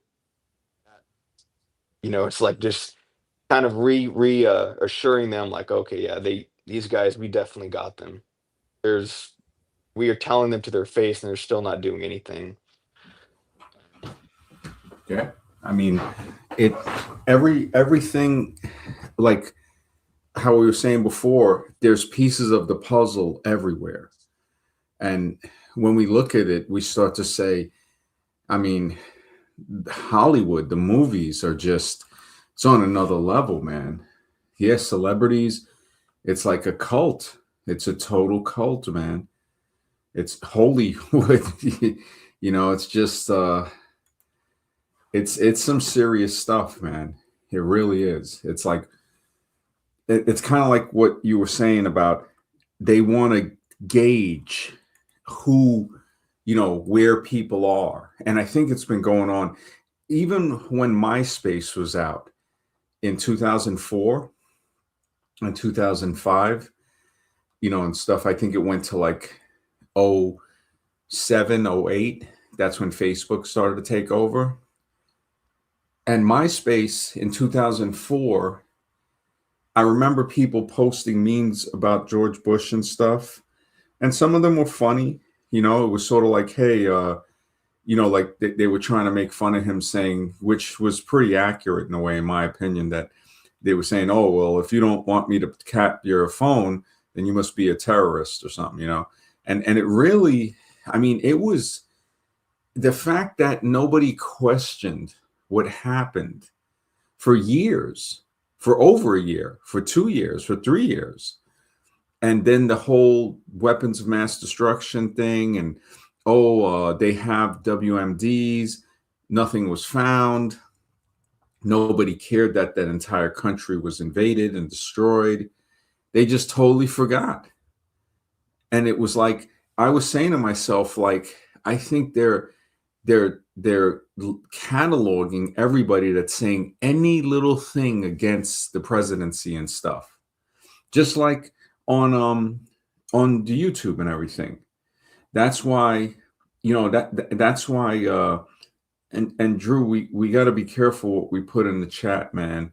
you know uh this is and yeah, I can't have certain comments in there, bro. I hear what you're saying, but just to stay within the guidelines, like I'm just saying that we can't just openly accuse somebody of something without proof. And then even with if let's just say there was proof of certain things, like with the you look at the whole the scenario throughout history, I mean, the censorship is getting a little tight, man. You know, and to be able to do these shows and continue, like, I'm not trying to ask people for funding for the website or anything. In the future, if I have enough to make it built and then say, hey, we're doing a stroll here, we start it up, we go over there, we can say whatever we want. Even over there, we know everything is going to be logged. I was talking to Scribe, be as low as $10 a month, whatever. Mr. X, brother, always a pleasure to have you on. Yeah, just got to tune in now with work and everything, but glad you're streaming again. Love it. Definitely, bro. Thank you, man. Yeah, we were, the topic is, the truth about celebrities and movies and stuff like that. Yeah, yeah, it's really, it's I like, wonder about this. mhm, I mean, like you look at the celebrities. Are they necessarily the best actors out there who make it to Hollywood, or are they more selected? you're It's right. I think they're more selected. I mean, there's a few good actors. I give Sean Penn the credit; he's a great actor. I really like his Mhm. work. Oh man, But Carlito's Way, Oscar, basically, when he played Kleinsfeld. oh gosh, yeah, he did it to a Oh man, T. Even the to facial the expressions were to the ridiculous. I mean, yes, to the T, man. That oh, was sorry. like unbelievable, right? Kleinsfeld. His mother was an actress, right? Sean Penn. Like, Yeah, she was a blonde lady in black and white film.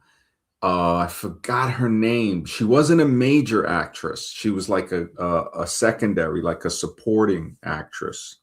And again, it goes back to like the nepotism, not saying that he's not a good actor, but it's like I don't think a good actor is getting in there if they're not related somehow, or if they're not a friend of somebody, because that's what there was a theory about that somebody was talking about. Like if you look at I don't know if you knew that Tom Hanks is related to Abraham Lincoln through his mother's side.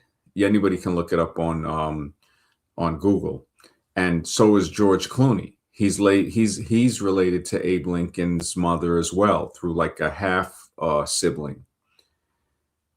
And then magically, both of these people are not just actors, but they were like A-list actors at many times.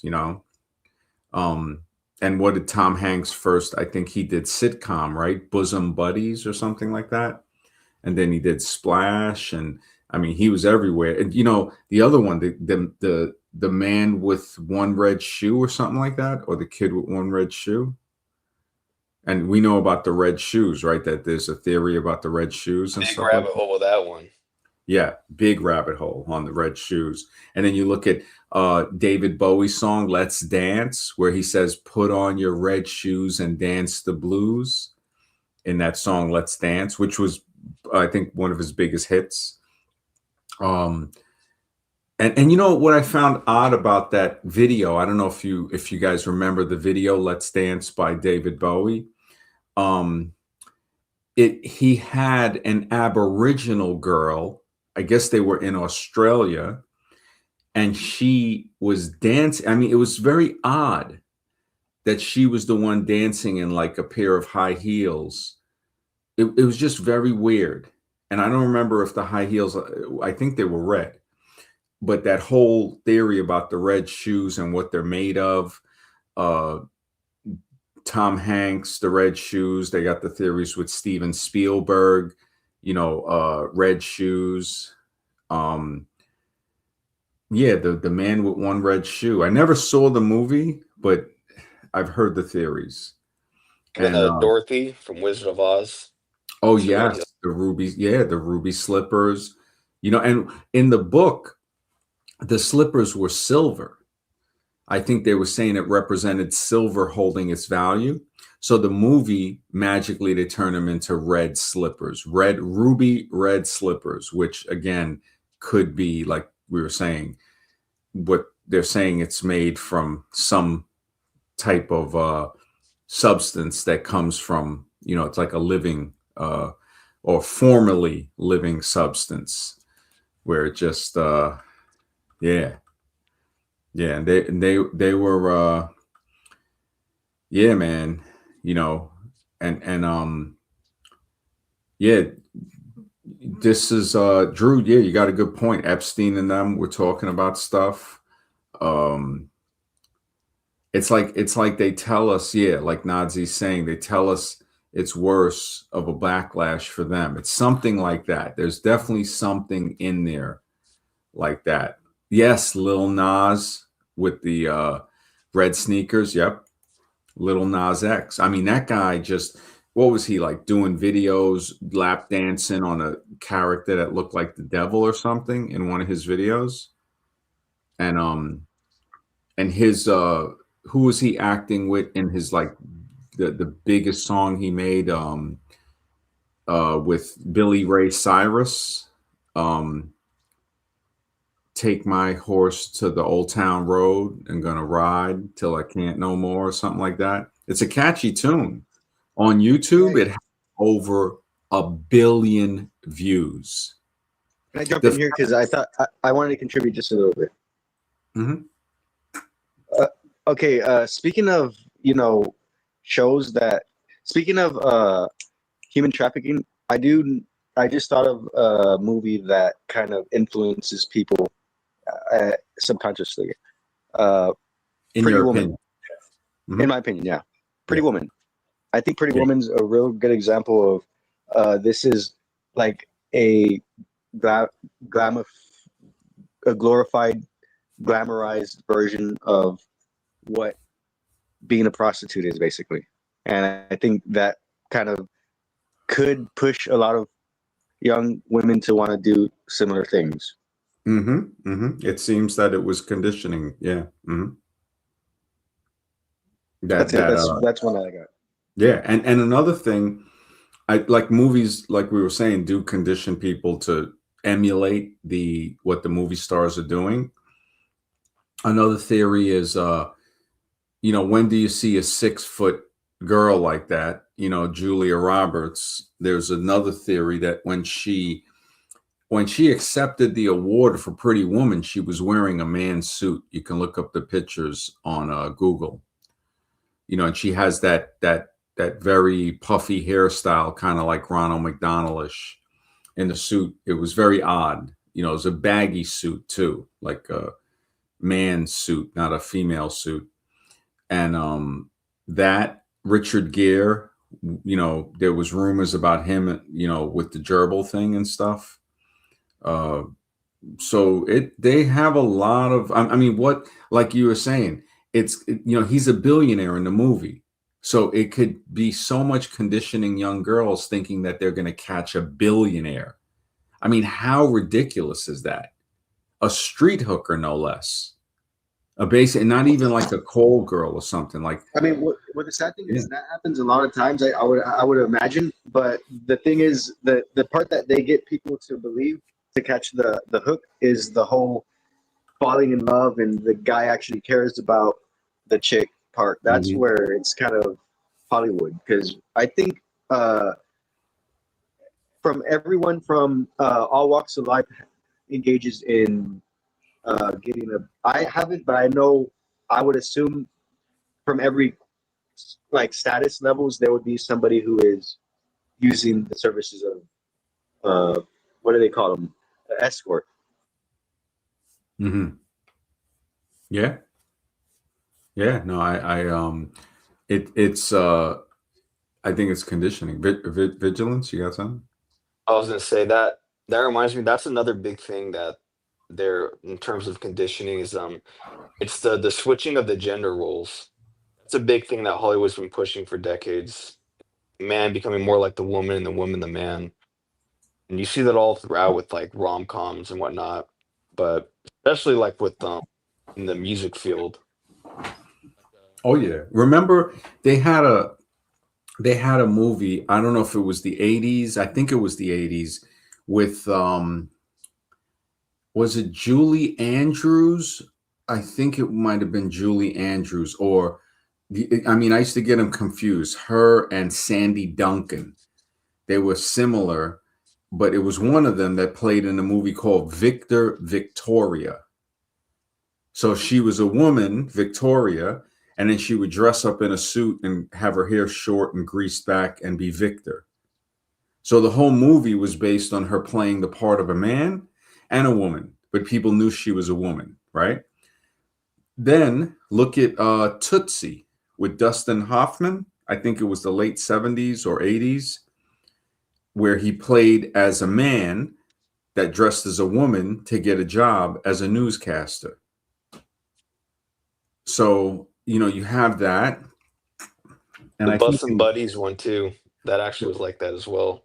yep, Tom Hanks. And then something, Peter Scalera, I met him on Lenox Avenue in Manhattan about 15 years ago, about 20 years ago now. No, it was about 15 years ago. And I was taking the number 3 train to go back to Penn Station, Madison Square Garden, and it's right above Central Park, Lenox Avenue. Central Park, it's at the top of it. And I saw him. I was going through the turnstile, and I was like, "Oh, snap!" I was like, "Yo, you're the guy," and he was like, "Yeah." I shook his hand, and the look on his face, he was cool, but I could see like something, like he's like, yeah, he knew what was going on because he never made it. But Tom Hanks got to where, I guess Tom Hanks did the ritual. And also the same thing with Bill and Ted. You notice Ted, Keanu Reeves made it, but Bill, nobody even knows about that guy. The shorter blonde guy with curly hair in Bill and Ted's Excellent Adventure. Yeah. I also met, he acted in, he's not a major actor. He played, he's a light-skinned black guy that played in, he played in the movie Malcolm X. He played as if he was an Italian black guy mixed. I forgot his name.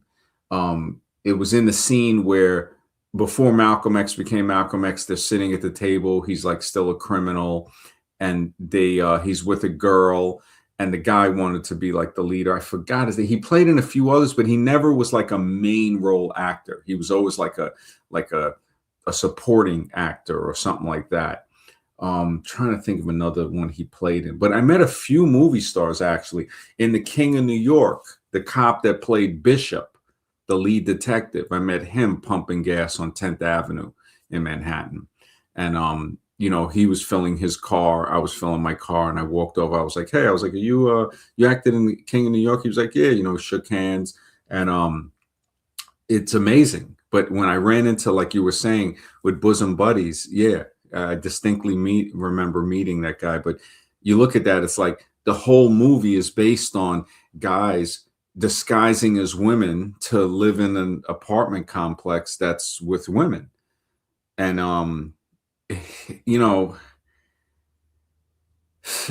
some part of me makes me wonder, but then another part makes me think like, in Greece, I don't think women were allowed to act in plays from what they say.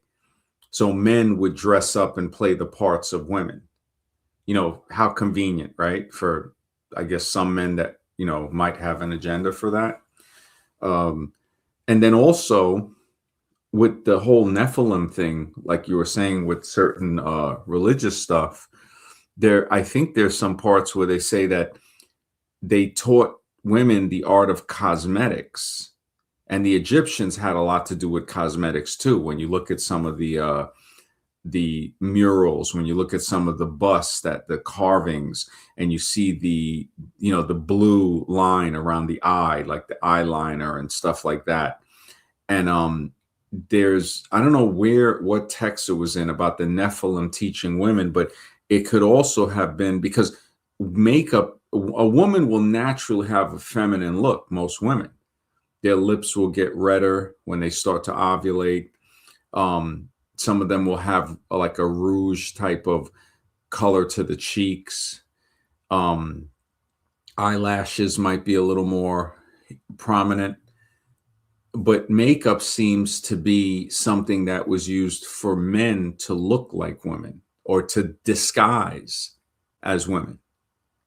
And we see that today prominently. We see that.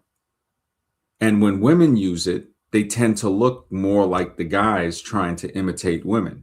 Like they look better without the makeup, but some women, it will enhance them to a point, but some overdo it actually.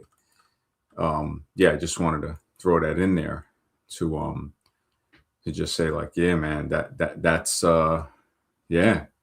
No, you're right. And that's a big part of it too. It's that's where Hollywood, it's rooted in a lot of all of its occult.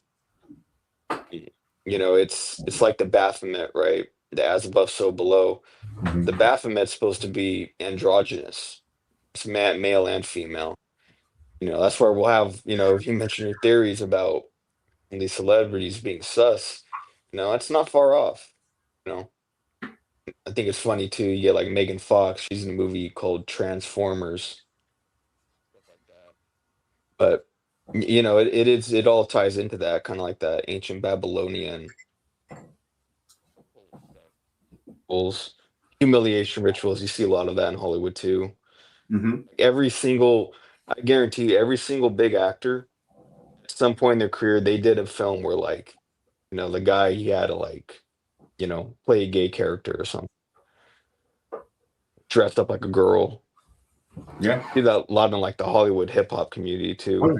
It's like a ritual. And nothing against, we're staying within guidelines Yeah. and our opinions, but it's just the fact that we see, um, in our opinion, that it's like a ritual.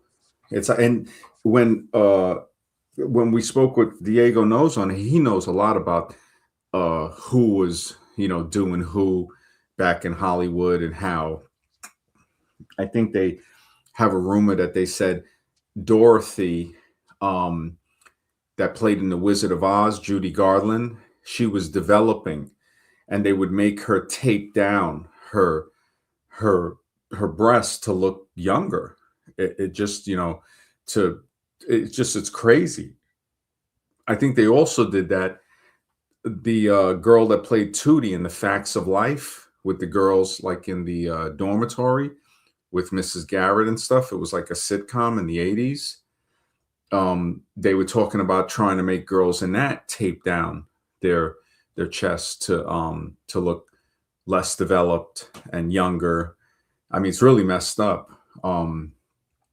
It's really like, yeah, that um, the whole the guy. I mean, Tony Curtis too. I think he dressed up as a woman in the black and white films with a film called Some Like It Hot. There was a film like that. This was way before my time, but I remember, because they always replay this stuff. So you're looking at some really crazy stuff. Responsive Curve, good to see you, bro. He says makeup makes some women look like clowns. Yes. And have you seen? Yeah, that's actually a good point. Thank you. Have you seen that guy who has the videos? The Nephilim look like clowns. Yeah, I know exactly what you're talking about. Yeah. Understanding Conspiracies and Conspiracies Are Us. Those are the two channels, I think. I Yeah. just mentioned, I Yep. think we're underestimating the gay influence on Hollywood and media in general. I think there's just the more I see these YouTube videos, it's just the gay influence has been around since the inception of Hollywood. It really does. I think that's why we're getting all this feminization out in the movies. Yeah, I think it started. I mean, when you go back to even the Greek theater Hmm. thousands of years ago, men were And playing the parts of women. the Japanese too. Oh, really? The Japanese? Oh, mine? Yeah, Was that you? they didn't allow women in their theaters either. Even like the first geishas were men, very feminine. Holy smokes. I Which didn't kind know of that. makes sense. It kind of makes sense for theater and so forth that the gay men, that was kind of like their meeting place, if back in the day, maybe. You know what I'm Hmm. saying? Hmm. Yeah, it was viewed as a very feminine profession too. Hmm. Um, they weren't warriors or something else. They deemed us more like a profitable or like serve society more. It was like that's what they did was like something to do with the arts. Wow. And, they say a lot of samurai, they would take the young boy apprentice, kind of, something was going on there. Like they have their theories about that. I think it's more than theories, but anybody can look it up and see that something. I mean, it's just so pervasive everywhere that we look. We start to see this thing popping up: churches and mosques and synagogues and temples, and it's just like, what is it? It's and nobody likes to talk about it, to say, wait a second, this is something that actually is we're just stating the obvious basically at this point, to say, yeah, what's up with that? Why the predatory behavior? Why the ritual thing? Why can't it be based on talent, like Mr. X is saying?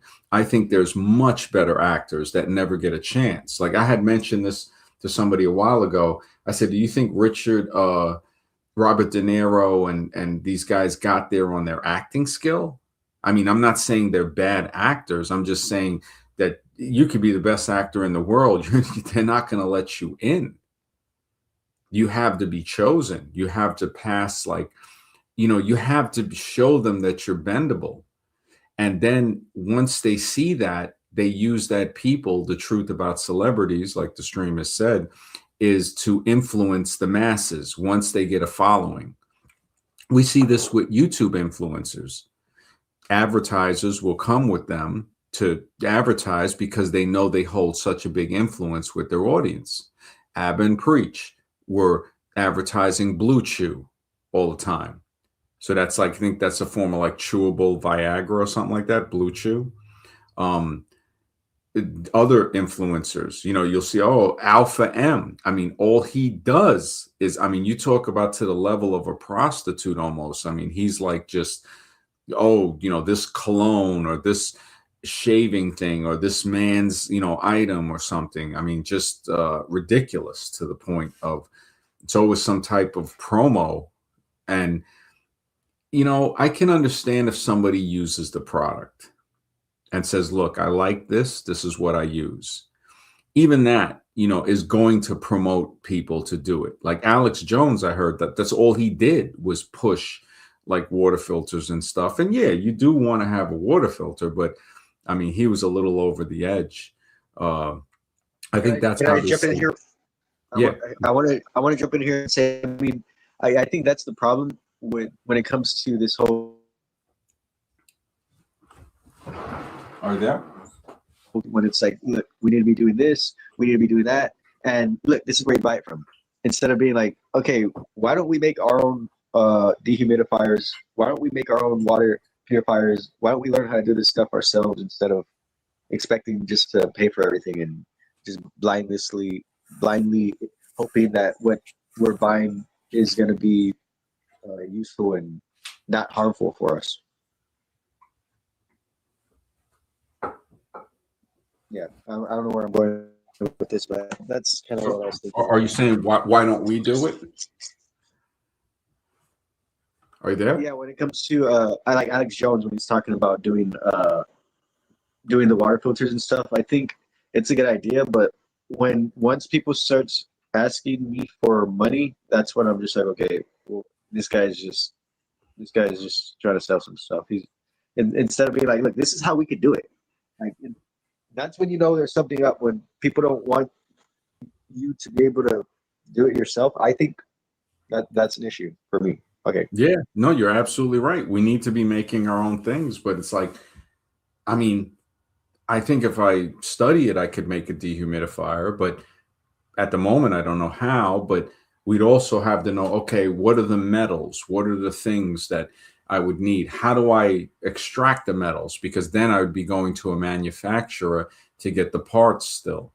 So if we were going to make it scratch, we're always going to need some form of assistance in this world. I don't think it's bad to use refined metal if it's available, but I'm saying at least know how the process works in order to be able to know what you're talking about, instead of saying like, yeah, that's a water filter. I don't know how it works. I don't know exactly what it's made out of, but I bought it and I know that's what they told me it is, so I believe it.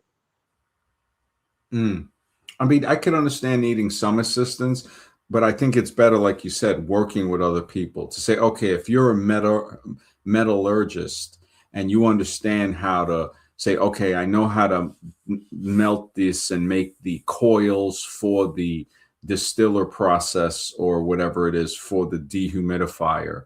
And then I'm like, okay, I could make this part. And then we come together and now we start manufacturing it just to, we'd have to have free time to do that. We'd have to have capital to make it ourselves. So we, you know, what's our profession to make the money, you know, to be able to do that? Or do we go to somebody that's already got it made, which poses a problem because we don't know if they're using pure products and stuff like that. And yeah, A. Patterson, yeah, was saying, yeah, I just had to be careful with the comments, A. Patterson. He says RO water filtration is probably the best. Yeah, reverse osmosis, definitely, man. And yeah, Clav, these guys, I don't know why they get on the whole, I mean, it's crazy, bro, with that guy. Is Myron Gaines celebrity level? He's claiming to be Islam, but randomly pushing Islam. Yeah, he is. You know, that guy produces Alexis. You know, and this is what I try to say this stream. You know, we stay more in a positive aspect. I don't think Myron Gaines is a positive thinking person. I mean, he makes his money, or he has gotten to where he's at through not the most not good morals. He says stuff we already know that is very detrimental. He pushes a lot of hate stuff, in my opinion. I'm surprised that he's still allowed to do a lot of that. I am very surprised.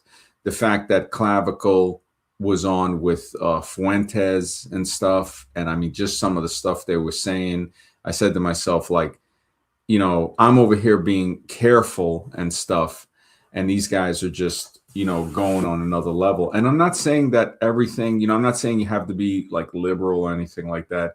I'm just saying it comes to a point where it shows a lot of insecurity within the person when they're having to do that to gain an audience, to play on people's emotion to that point. Like, yeah, there's a lot of problems in society, but like we're exploring on this stream, celebrities push a lot of influence on people.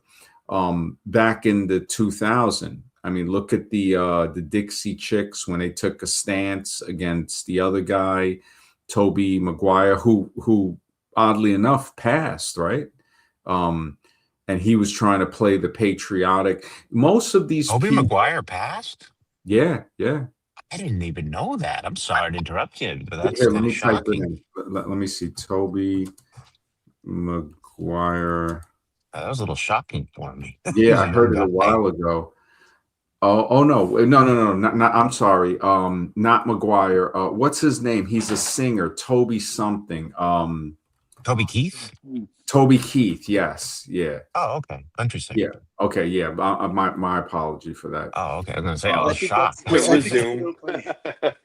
Yeah. That's Yeah. that's kind of messed up. You're like very shocked with the other guy, but this one was fine. What'd you say? It came in Did you kind of move? low. You were aware of the other guy dying, all right? I guess Oh, the that was Keith, messed up. right? You're all like nonchalant about this guy. Yeah, about Keith dying. Well, he was older. He was older guy. Well, he No. wasn't Oh, that okay. old, right? He Oh, wasn't. yeah. I don't know. He's a country singer. I just was more familiar with Toby He Maguire was from all the born. He was Spider-Man. born in 61, and he Oh, so passed he's a in young guy then. He was fairly young, yeah. 24. He passed Oklahoma. But Oh. yeah, it's I like heard he took the Fauci ouchie.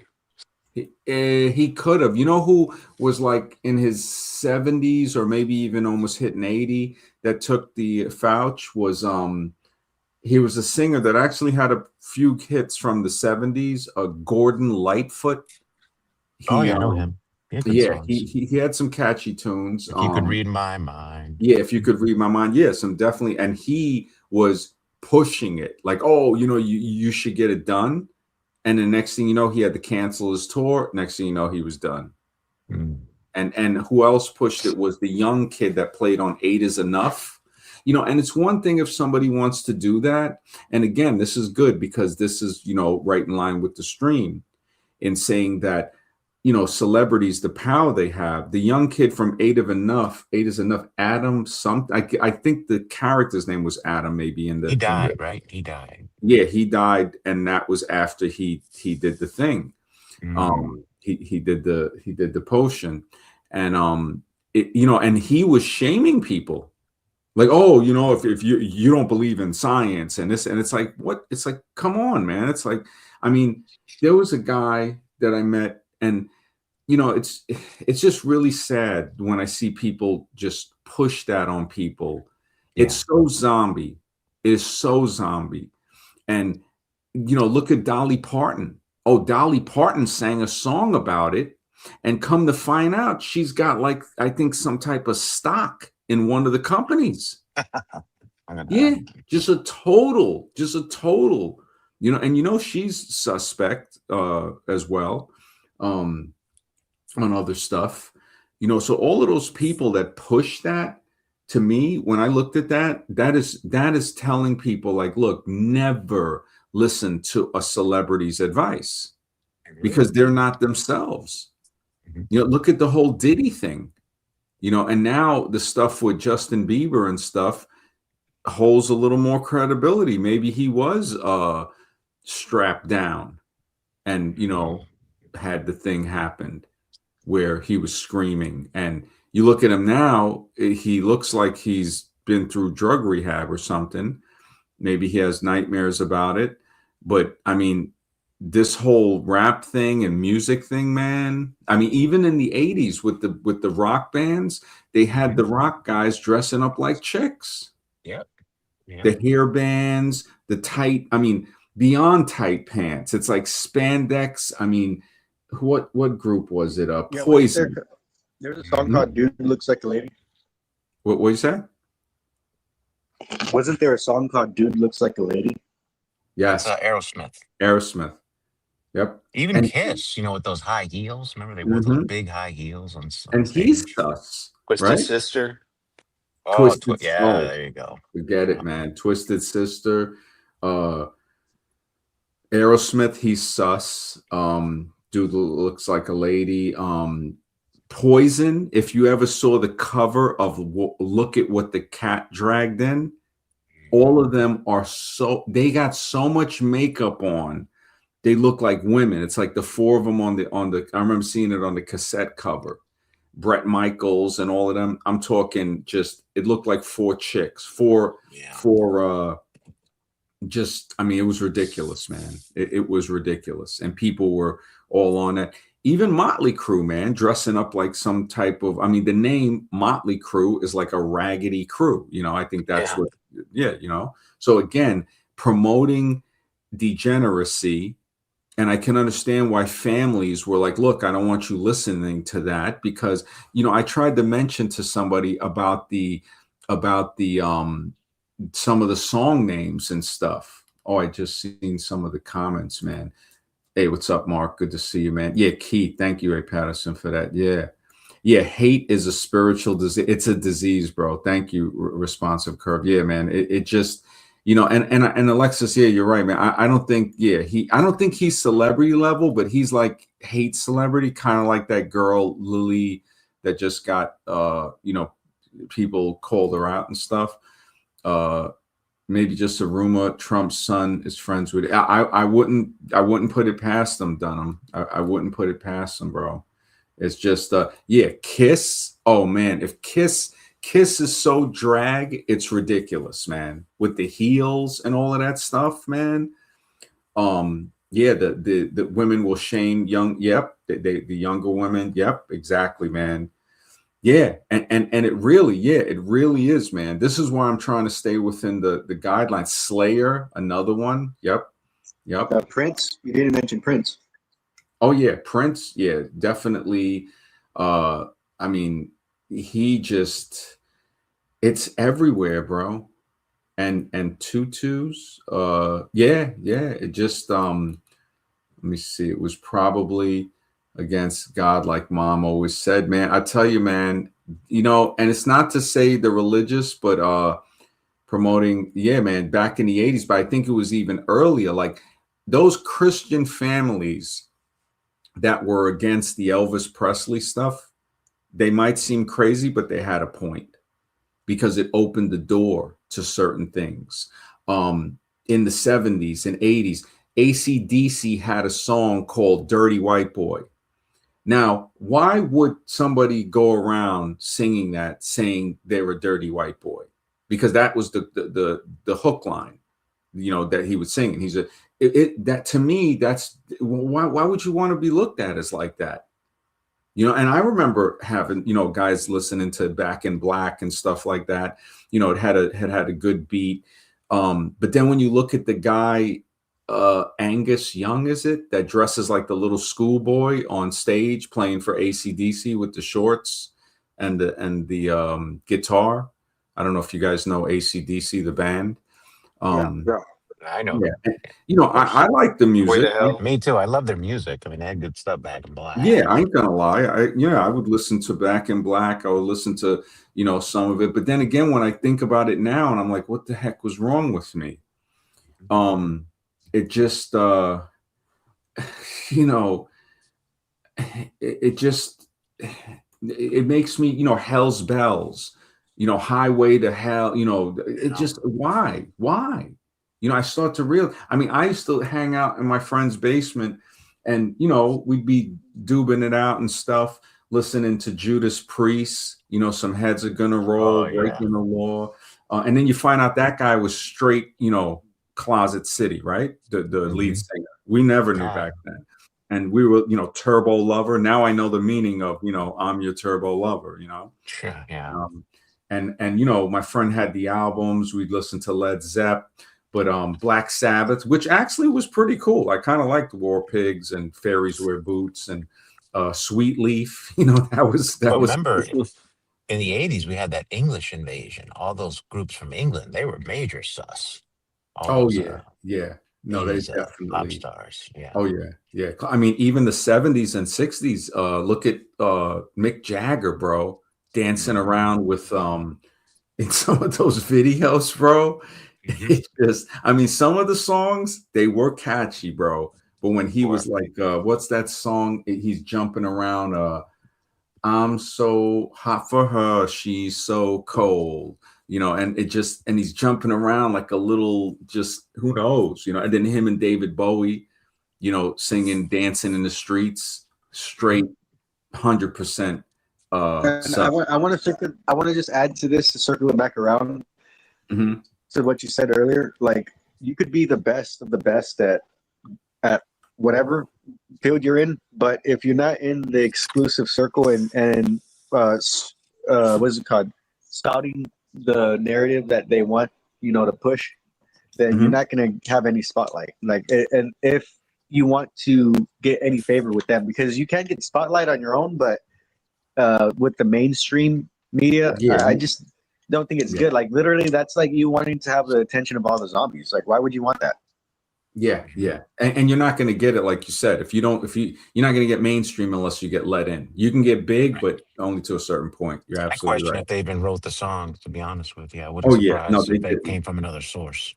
I think it came from another source. Totally. Yeah. It's like you make that deal and then they say, okay, here's your hit song. And even if you don't get a hit song, you remake it. Like, the amount of songs that I found out were cover songs, I was like amazed. Look, I had the Eddie Iron Maiden poster. I remember having that poster. Me too. I had Iron Maiden, with the flying in the airplanes. Yep. And listening to the song The Trooper, and all of that. And it just I look at some of the stuff, it's so and it's catchy. That's what catches you, man. Yeah. It's catchy. I loved light rock from the 70s. I was too young, it was before my time. But when I listened to some, that was like the Gordon Lightfoot, and he had one or two, Time in a Bottle or something, and then that's Jim Croce, isn't it? Time in a Bottle. Time in a Bottle. That was Jim Croce. Yeah, that was Croce, right? Yeah. He had Sundown, like Sneaking Around, I think, song. Yeah. The songs like by Bread, they had some more. It was a laid back era, and then the funk. uh, Mhm. that stuff. But when they interview these bands, like a lot of those 80s bands, they were heavy drinkers, heavy drug users. So it's like, where did they find the time to write these songs? You know what I'm saying? They were Mhm. sitting there Mhm. taking loads of drugs, loads of alcohol. Like, they all had Mhm. addiction problems. So it's like Yeah, something doesn't jive here.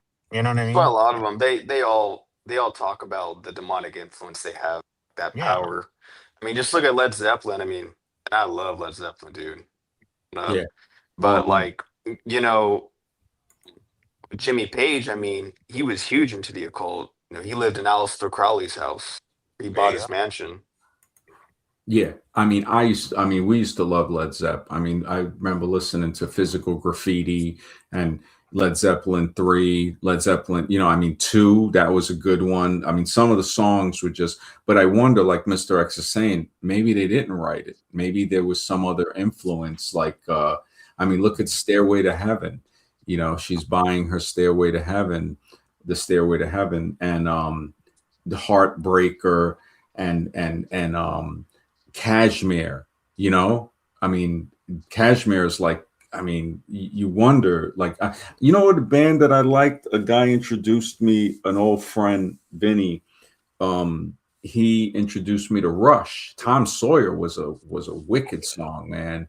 Um, Limelight, too. Limelight, Limelight. oh Yeah. man, great song. Spirit of Radio, XYZ, Xanadu.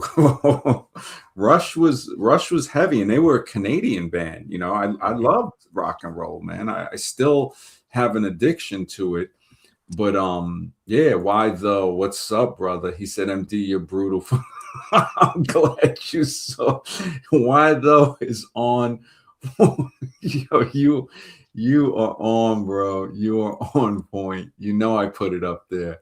And it just oh yeah, BTO, Bachman Turman Overdrive. A Patterson's Gen X, man. Clearly, man. Without a doubt, man. It just yeah, that I mean, I and I listened to rap, when it came in, but it doesn't compare to some of the rock had a different effect. It had, I Yeah. mean, I wasn't Headbangers Ball like MTV, but I was definitely. I mean, I know my rock. I know my light rock. Led Zepp. I mean, I try to like I've weaned myself out of all of it. Like I can listen to it a little, ramble on and stuff like that. Um, I some Pink Floyd. Pink Floyd. I mean, that's some music, man. They have some stuff, Wish You Were Here, Have a Cigar, The Wall, of course. Um, Money was a good one. oh, yeah, Money, Goodbye Blue Skies, A Mother Do You Think They'll Drop the Bomb? Um, Mhm. Amazing English band, man. I still listen to a little bit every here and there. Time. Def Um, Leppard was good, too. They were Yeah, good. yep. I remember Photograph. Yeah, Def Leppard, and it's like, and when you think about it, I didn't know a lot of these bands. They'd always have like one person that passed, kind of like again, like a ritual or something. What Yeah. didn't Def Leppard? The guy lost his arm or something. The drummer. Yeah. Yeah, it But I it, think it he always played with definitely. one arm. Didn't he drum with one arm all time? Yeah, he came back. I remember dudes who were saying they were like, bro, he came back with you know, yeah, the one arm. And it's like, you know, Def Leppard, they were okay. I mean, it's hard to compete with Led Zepp. Mhm. And this was the thing they said that what allowed, they kind of cleared a path for Led Zepp because in the absence of Jim Morrison, Jimi Hendrix, and Janis Joplin, they said that opened and paved the way for Led Zepp to come in. Because I mean, Jimi Hendrix, that might have been like the best three-man band. The Mhm. Jimi Hendrix Experience, Let Me Stand Next to Your Fire, Hey Joe. I mean, I don't know if they could make that song today. It's like, where you going with that gun in your hand? And The Wind Cries Mary. Man, Hendrix had some songs, and I think probably the next best three-man band after he passed was probably Rush. You know, Rush is pretty good. I mean, in my opinion, you know, I You know kind what's of like. interesting too? I was going to tell you because it relates to the music. It's like when you look at the 20th century, because I was watching a little bit of American Graffiti last night. It has free on YouTube. And you look at the 50s music, the 60s music, the 70s, 80s, so different, so different. But we seem like we've lost that now. Now we've gotten to a stage where nothing really changes. We went from in the 20th century, each decade was something completely different, Yeah, but it doesn't yeah. seem to change anymore. You know, the early Mhm. 2000s don't seem that much different than right now, to be honest Oh with yeah, you. for 20, 25 years, it's just been brain dead type of. I mean, I've Hmm. even listened. I don't know if the Zombies were from the 50s or the 60s. I think the early 60s, which She's Oh, Not the There. zombie, Yeah, yeah, the group from England. Yeah. Time of the Season. That was a Yeah. pretty good. Yeah, Good song. yeah. They definitely.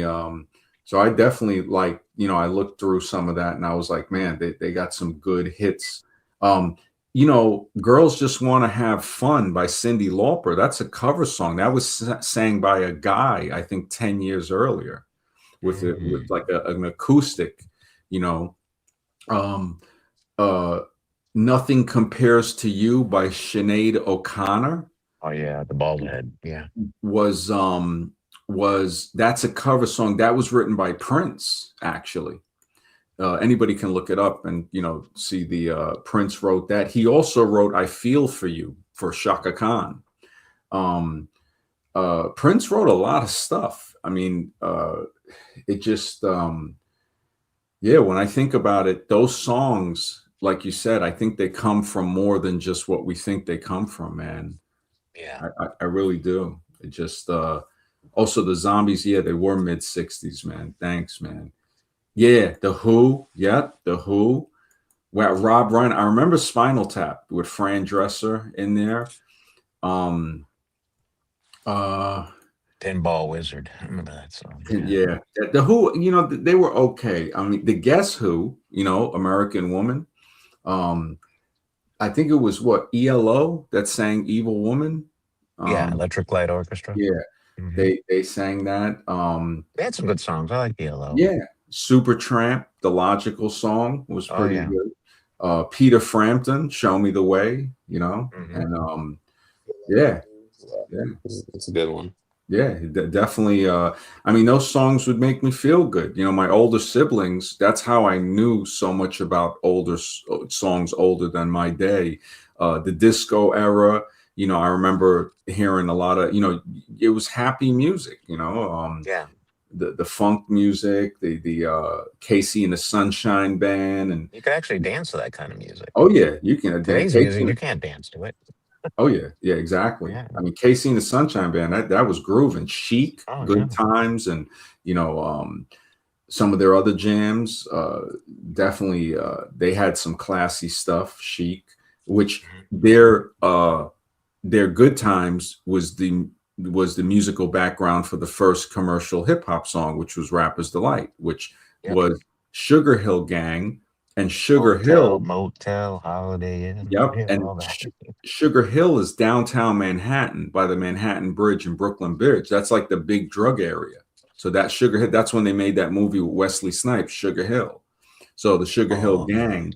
Or New Um, Jack City with Wesley. I remember that one. Yeah, you know, so when you look into the history, you start to say, "Oh, that's why they called it Sugar Hill Gang," and Hmm. I didn't know that when I was a kid, but and I remember a lot of parents were very observant, like to say, "Hey, you know," like kind of like the rock and roll parents would be like, you know, they don't want their kids listening. They knew parents kind of knew, like, look, man, this, you know, they saw that this isn't in the long run going to be good.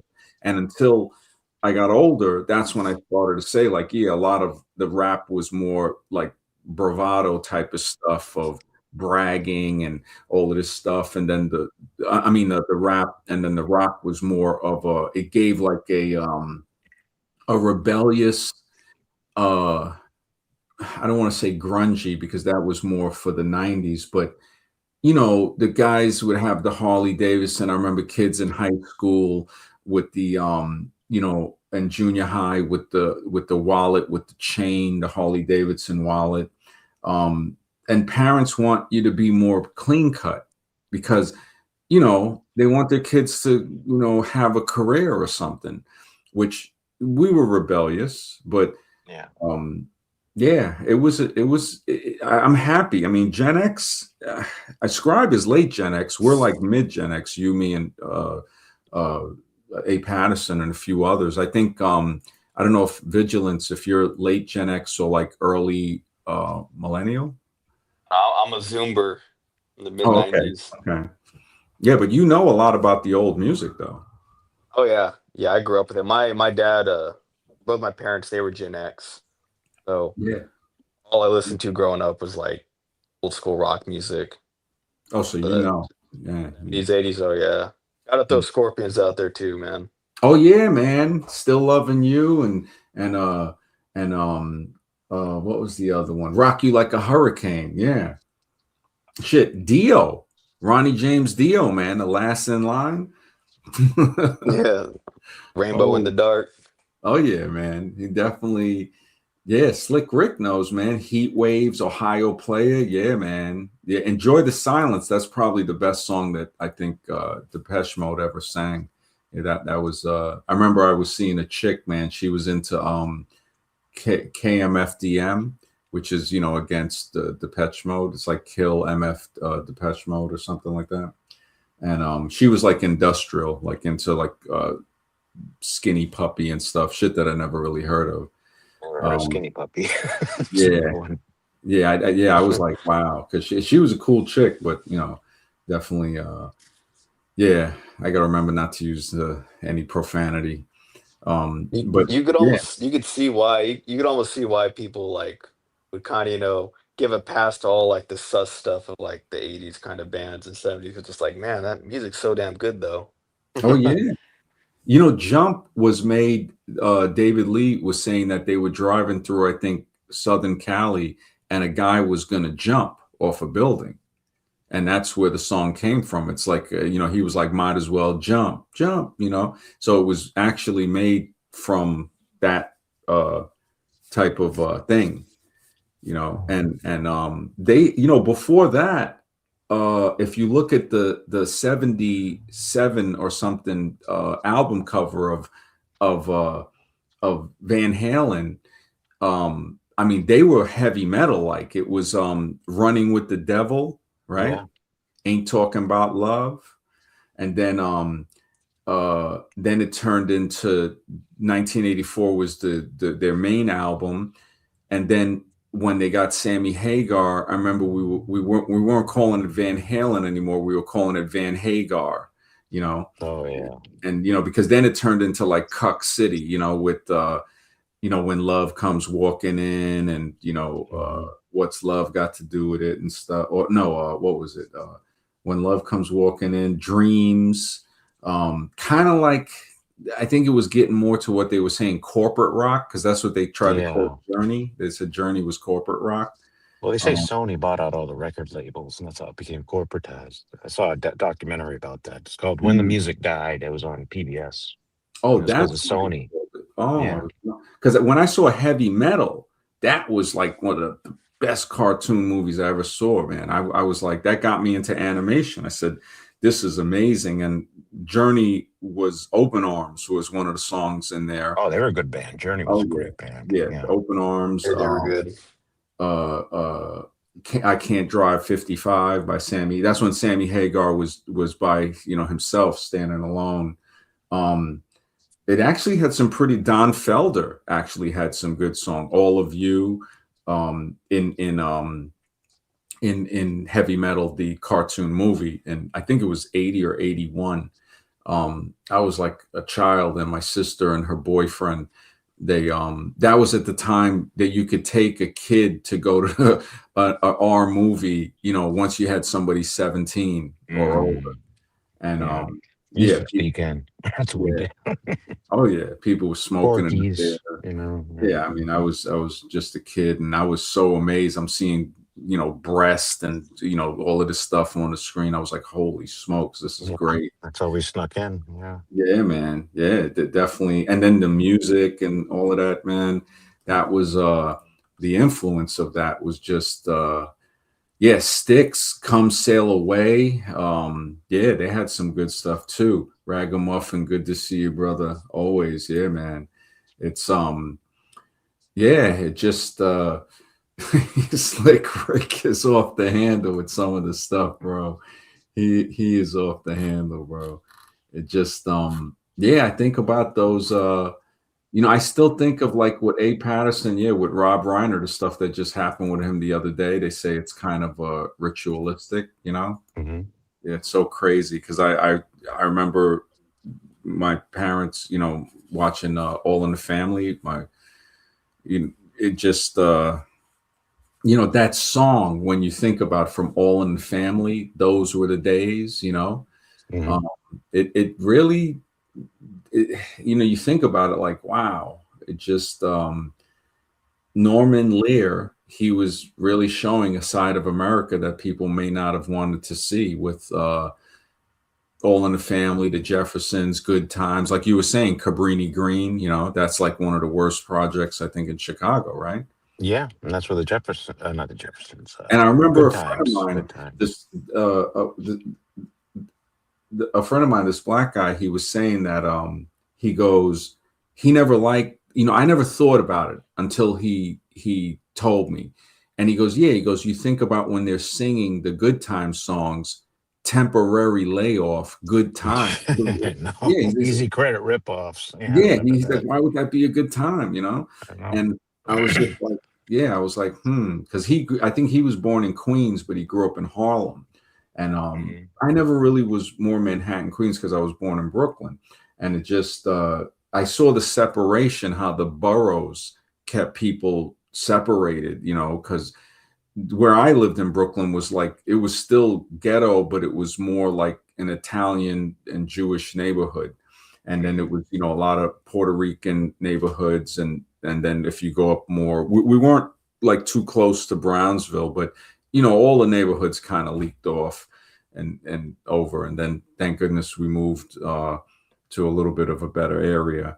But yeah, I learned a lot from my sister and her husband and stuff. So you know yeah, it was a time, man. It was a time. I remember so much things uh that were just, I look back at it and it just seems beautiful. It just seems beautiful when I think about it, man. It's a good time to be a young person, that's for sure. I think Yeah, you really, got the man. sweet Yeah. spot. Yeah. I kind of envy the Gen X guys. Yeah, you guys had a good time right before like social media took over and just Right. things were more real back then. Oh yeah, yeah. Well, the beautiful thing, we got to grow up without the cell phones, but then we also got to see Yes. them when we were in our 20s. So well, late, going into the late, yeah, like early to late 20s. I remember, so because I think I'm like, man, how the hell do we get in touch with each other? It's like we'd have a corded phone at home, and then even that. But Slick Rick's right. Be Brave could easily play Archie. Definitely, definitely, yes, he is Archie. He's like, shut up, meathead, all of that stuff. He is clearly he could play that, and it just and Archie, when you look at the reality, how Norman Fell wrote that character, man, it was just and he showed how he grew more accepting. Like I think one time he had a housekeeper, or like somebody was helping him in one of the episodes, and it was a black woman. And then they're in the supermarket, and one of his friends, I think from the lodge, shows some extreme prejudice toward her, and he kind of like told him like, look, man, hey, because he goes, oh yeah, like he suggested that Archie was sleeping with her, and he's like, look, man, that was typical New York, man, the accents and all of that, Mhm. where it was Well, Carol great. O'Connor did a great job acting too. He really He made the role. Excellent job. Carol Mhm. O'Connor playing Archie, in the way, he was, and then his niece Stephanie, who was, I think, Jewish, like her Yeah. mother or father, and then he was like, accepting. At first he kind of, had like a little standoff. I think he was in WW2, like he used to say, yeah, he was in the big one or something like that. He Yeah, was the big one. yeah, Yeah. and he played that part to the T, man. He played that it let people, it gave them an insight into that generation. You know, it really gave them an insight, which was beautiful. But It, like I was saying about the 50s, 60s, and 80s, like Archie and Mike, the vast differences between decades. Archie grew up in a time of World War II versus Mike growing up in free love and all that. We don't have that anymore, really.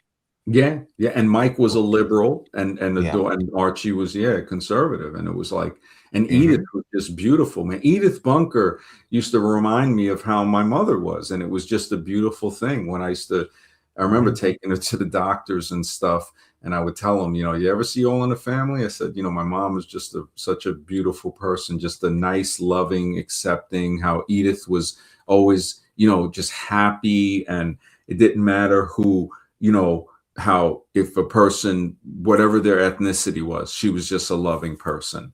And it was so nice. And that's why I thank goodness for that, growing up, that I was never shown that I was always taught to just accept people. And in a way, it did make me naive, because sometimes I think, there were some people that I would have rather not hang out with. Yeah. And then, but it was a beautiful thing. I mean, Edith, when I look back at it, and just, I think that she always used to watch that show, because that's how I remember the song. It's like, those were the days. Yeah. And when you think about it, it reflects a lot now, because it was like, I think one of the part where he was like, girls were girls and men were men. Hmm. Mister, we could use a man like Herbert Hoover again. And that's like one of the worst presidents ever, I heard, Yeah. Herbert I think he Hoover. was a cross dresser too, wasn't he? Or somebody with a touched her No, in the that head. was J. Edgar Hoover. Yeah. J. Edgar Hoover. Okay. Yeah, Get yeah. the I think mixed Herbert there. Hoover was like, one of the presidents that he was voted like one of the worst ones. So it's like, it Mhm. shows you how they were just unknowing, like to say, oh yeah, we need, if we had a president like that again, not Mhm. knowing that, look, this guy was, not a great president. And yeah, he did a good job with that. And then the Jeffersons, I think he did, showing like, oh, they're moving up. and Yeah. um and that's when they would say the N word on the Jeff. I remember on a few of them. Oh And then yeah, you they got, did. Helen and Tom, the couple, because in the Jeffersons, Roxy Rocker, who played the black woman, the wife of Tom Willis, I think it was the Right. Willises. She's the mother of Lenny Kravitz. Oh. Yeah, she married a Jewish man, and their son is Lenny Kravitz. Hmm. Yeah, and she told him, she said, you're black and white. She said, but the world is going to look at you as black, because you could see that he, had more, like, you could see he was mixed. So he was, he embraced both sides. He embraced both sides, yeah. You look at that and you start to say, you see the nepotism. It's like, holy smoke. So she is Lenny Kravitz's mom. Um, and again, the deep Hollywood secrets. The Jefferson was, yep, A. Patterson did it right before I was going to say it. Yep. The guy, Sherman Hemsley, who played He George. was Yeah. gay. He was gay. Yeah. Yeah. Yeah. Yeah. And, I look back at that, man, reminiscing of the old days, man, growing up. And I remember all of the sitcoms, Knight Rider, and I met that guy when I was a kid at an auto show. oh really, The guy Hasselhoff? Hasselhoff. Yeah, shook his Yeah. hand. It was pretty cool. I was a freaking Oh kid. yeah. Yeah, he wow, that wow, Hasselhoff, man. He went to Germany after, and like, I think, like, got a career over there or something. And yeah, I remember the rock from Germany, the girl Nina, 99 Luftballons. Oh yeah, that Yeah, song. Yeah. 99 Luftballons. There was actually a few bands, yeah, that was, yeah, that music was, it was catchy, man. It was It catchy when was. I think about it. Yeah. I see a lot of young kids too that they hear the '80s songs and all of a sudden they start liking it. You know what I mean? So Oh it's yeah, yeah. it's the Yeah, younger 80s generation. and even the 90s, like what was that girl? Tiffany, I think we're alone now. Um, Yeah. she became big off of that one hit, but that's a cover song too. I think a guy sang that like a previous decade before that. They have some good YouTube videos that show all the cover songs. I mean, I never knew Girls Just Want to Have Fun was a song sang by a guy 10 years prior or more, an acoustic guitar. Um, Unchained Melanie by the Righteous Brothers. Everybody thought Oh they yeah. were black when they sang that song, you know. Yeah. Um, and that was from like I think the 50s or something. And then that was, I think it goes back even further to like some farmer playing it on an acoustic guitar. So it makes me Mhm. wonder about the story about the jazz musician or something that says, they met the devil at the crossroads and that's what granted him the power to play the guitar or something like that in a certain way. I heard about that. Johnson. Yeah. Yeah, yeah. So it's Well, like, yeah, yeah. well, country and rock and roll mix. This is what I heard. Creates country and the blues. When you mix the two together, you got rock and roll. So Hmm. that's two different groups because the blues is mostly African American, I believe, and the country is white, European. But you mix the two together, you get rock and roll. So it's a Yeah. combination of both. And, Yeah. I think it's what we're thinking, but who knows if it came from something Oh further? no, no, yeah, yeah. I Yeah, mean, I'm not saying you know. but So it's like yeah, culturally, But yeah, yeah, definitely the something. songs could Yeah, all might the have. technology, everything, all the music, all the arts. It could Hmm. be inspired some by some other means, Oh yeah. which would make more sense. And there's really no superior race because really Oh, it all definitely. comes Well, from another race is dimension. we already know it's a social construct. It's not even Sure. people are different, but it's not a racial difference. I mean, it just vigilance. You had something? Oh no, no. Yeah. Well, I mean, Like you can find geniuses in every race. So every type of people. yeah, Yeah, it every just type of people. they want us because we fall back into saying race by accident. But what was good with All in the Family was, remember, there was an episode where Archie needed a blood transfusion and the only donor that was compatible was a black woman. Yep. And it was so funny because he did it with comedy. And she goes, yeah, you might wake up and have like a craving for chicken or something, or you might be able to dance, to certain music. And it was just hilarious the way they Hmm. played on the racial stereotypes with Sure. these sitcoms, man. It was, yeah, it was just like, holy smokes, man. It just, and it was with humor, learning and loving. It was great. Yeah, George Clinton invented fun. Yeah, yeah. He said he slowed it. Yeah, George Clinton with Parliament was, yeah, they were just on another level. Yeah, with all of the theatrics and the dressing up and stuff. And yeah, yeah, that was look back, man. It's good old days in a way. It just but we're so into the future. This is beautiful though, like us remembering all of that stuff and then seeing what we have now was stuff that we only dreamt about as a kid. I never even, I mean, we thought, I don't know if you thought the same thing, Mr. X, is that Hmm. we thought that you'd be able to go to the pay telephone and call somebody and see them, like, on a video thing. We didn't think you'd have it in your hand, like, No. Yeah, yeah. We absolutely. say, oh, you're going to be able to call somebody at home on the corded phone and be able to see them, or go to the pay phone and see them in the future, not knowing that, wait a minute, you're going to have that in your hand and Oh you're going yeah. to be able, and who uses, I don't use video call. Like one of my friends was like, oh, do you use it? I'm like, bro, you see me. What the heck do you want me to call you on video? What, you stupid? I was like, come on, bro.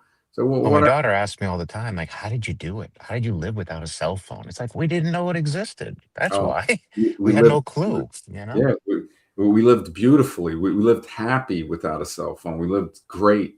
I Yeah. mean, even when they came in the late 90s with the Motorola flip phone, it was like I didn't get one till like '04. I Hmm. had one. I was one of the first people that got one in '94. And then my sister goes, "Don't those things cause something with the brain?" And I was like, "Holy smokes!" I had it for a few months and let it go. It was the brick. I had the brick. It was ridiculous. It was like Oh, 70 way bucks back when a it month. was bricks. Yeah, Yeah. and I was like $70 a month was a lot. And yeah, it was, and then I left it. Then the Motorola, everybody had the flip phone, and I was like, nah, I don't need one. Then the Nokia came out, and then eventually I got it in. Oh, Vigilance, you had something, bro? Or, yeah, I didn't know if you wanted to. You say, I think they called you guys the latchkey kids, right? Or the latchkey Yes. generation. Yep. We were the latchkey kids, I man. was one of those. I was a latchkey kid. Yeah. Same here, man. That we weren't we weren't raised. We were watched.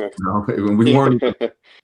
Well, most of the time we weren't watched. The A. Patterson knows. A. Patterson hit me to a guy that's got some good Gen X videos. We were what they call the unwanted generation. And in the movies in the late 70s, when we were just, very young children, they had movies like Kramer versus Kramer, like with Yeah. Dustin Hoffman, like they're fighting over the kid. The kid's the problem, irreconcilable differences. Mhm. Always the kid being the problem, always the divorce thing or something like that. And funny enough, when I was a kid, my parents did get divorced, but my father always had a good job and stuff. So I traveled a lot. I mean, I went to London when I was like 5 to visit my aunts and stuff. And it was great. I remember the double-decker bus, riding on a pony, the 3-wheeled car. And my aunts were pretty strict. And then, I went to Toronto. I had an Uncle Frank in Toronto, Canada. California. My sister had got married, moved out there in the late 70s. I remember going out there. She got married at St. John of God, actually, in New York, because she's Roman Catholic. And yeah, I think about that. I was the ring bearer. I was a tiny, young child holding the pillow with the ring. And yeah. I remember we went to church. I went to church a few times. And then once they got divorced, then it kind of, it just broke apart and it wasn't really too much struggle. I didn't have to go to church anymore, but and was able to just choose what really I wanted to do. And then all my siblings being older, I kind of skated under the radar really. And yeah, just it was a beautiful time when I think about it. When I look at the stuff now and then look at how yeah, and A. Patterson, you said it well, man. Gen X were a nuisance to our boomer generation parents. So my parents, I think, were a little before because I was the youngest. So my eldest sister was actually a boomer. And then the middle ones, the siblings, Apple Watches today, yep, predicted the Dick Tracy stuff. Yeah, man. Yeah, we are the middle brother between the boomer generation and the millennials. Exactly, man. Yeah. Vid, you got something? Vigilance? You want to say? Or, No, you're good. Go ahead. yeah, man. It's so lovely reminiscent about it because when I look at it now, the facts that X and I and Patterson, Scribe is of an extremely late Gen Xer, so he's right on the cusp of like right borderline Gen X, bang, millennial. So he's I notice there's a little difference. Like he remembers some of the stuff. Like X and I remember almost the same thing because we're like very, very close in that, and Patterson too. There was a few other Xers, I think, that we had on the streams with us, but we're like the three main ones.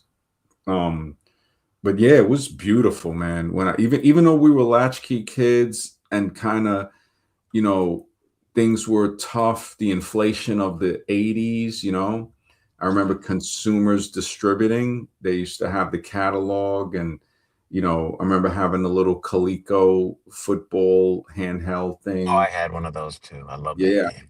Yeah. Love that game. Yeah. I love that thing, man. And, Pac-Man came out in the arcade. It was like, holy smokes. And then, I love Galaga. I love that Galaga. oh, Galaga That was was my great, game. man.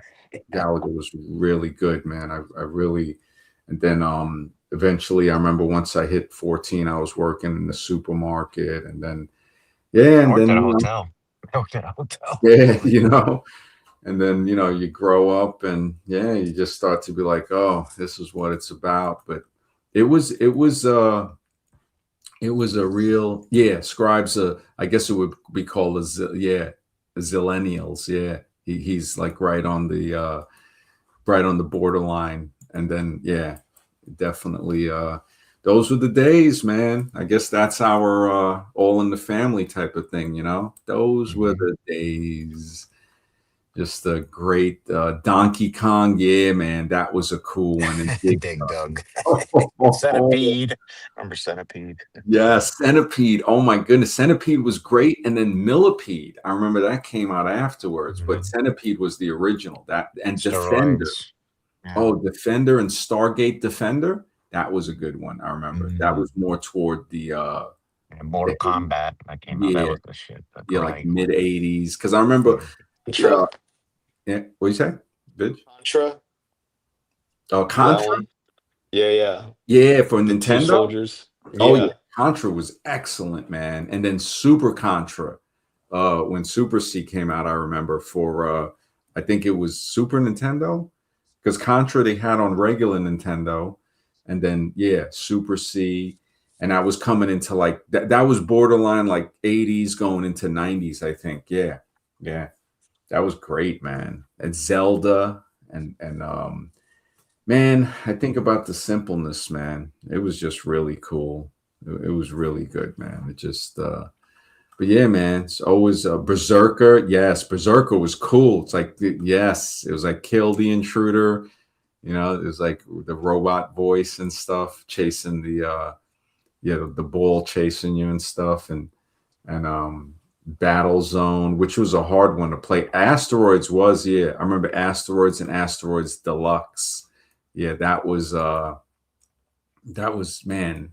I think back at those games, it just we were living in the time. Yeah, yeah, we were. My dad. And now everybody plays online. Sorry, go ahead. Oh yeah, you're right. Yeah, I was remember my dad. He was a gamer too. Remember when I was growing up, but Duke Nukem and Quake in the Mm-hmm. early Yep. '90s, Oh yeah, big yep. ones. Duke Nukem, Quake. Yeah, that was definitely. Yeah, I remember I had the Nintendo 64 in the early mid 90s, and then I gave it to my nephews, and I think I eventually, like a couple of years later, I eventually got um, the Dreamcast and then the Xbox, and then I traded it in for the GameCube, and after that I stopped playing. I just said, you know, but in the arcade in the early 90s, I remember playing Mortal Kombat when I saw, because I had caught just the end of the Street Fighter, and then that was after I was, yeah, like that was during like right around, I think, when I was in the army, and then because I went in so young, and then Mortal Kombat, man, was like holy smokes when I saw that in the arcade. Yeah, Doom, Ping Pong, Atari, Breakout, I remember, Quicks, that was another one, Cubert, I remember in the arcade. Yeah, those were the days, man. Those were the days. It just seems so simple. Reminds me of that song, you know, can it be that it was all so simple then? It just really, really makes me wonder. But yeah, man, this was it's a great stream with you guys, man. Thank you guys for being here, man. I appreciate it. Everybody in the chat, man. Thank you so much. Yeah, I'll do it Great tomorrow night. stream. Yeah, man. Definitely, man. Mhm. Good for having you Yeah. on. Vigilance, always a pleasure, bro. Mr. X, everybody in the chat. Take care. Have a great night. Have a great night, everyone.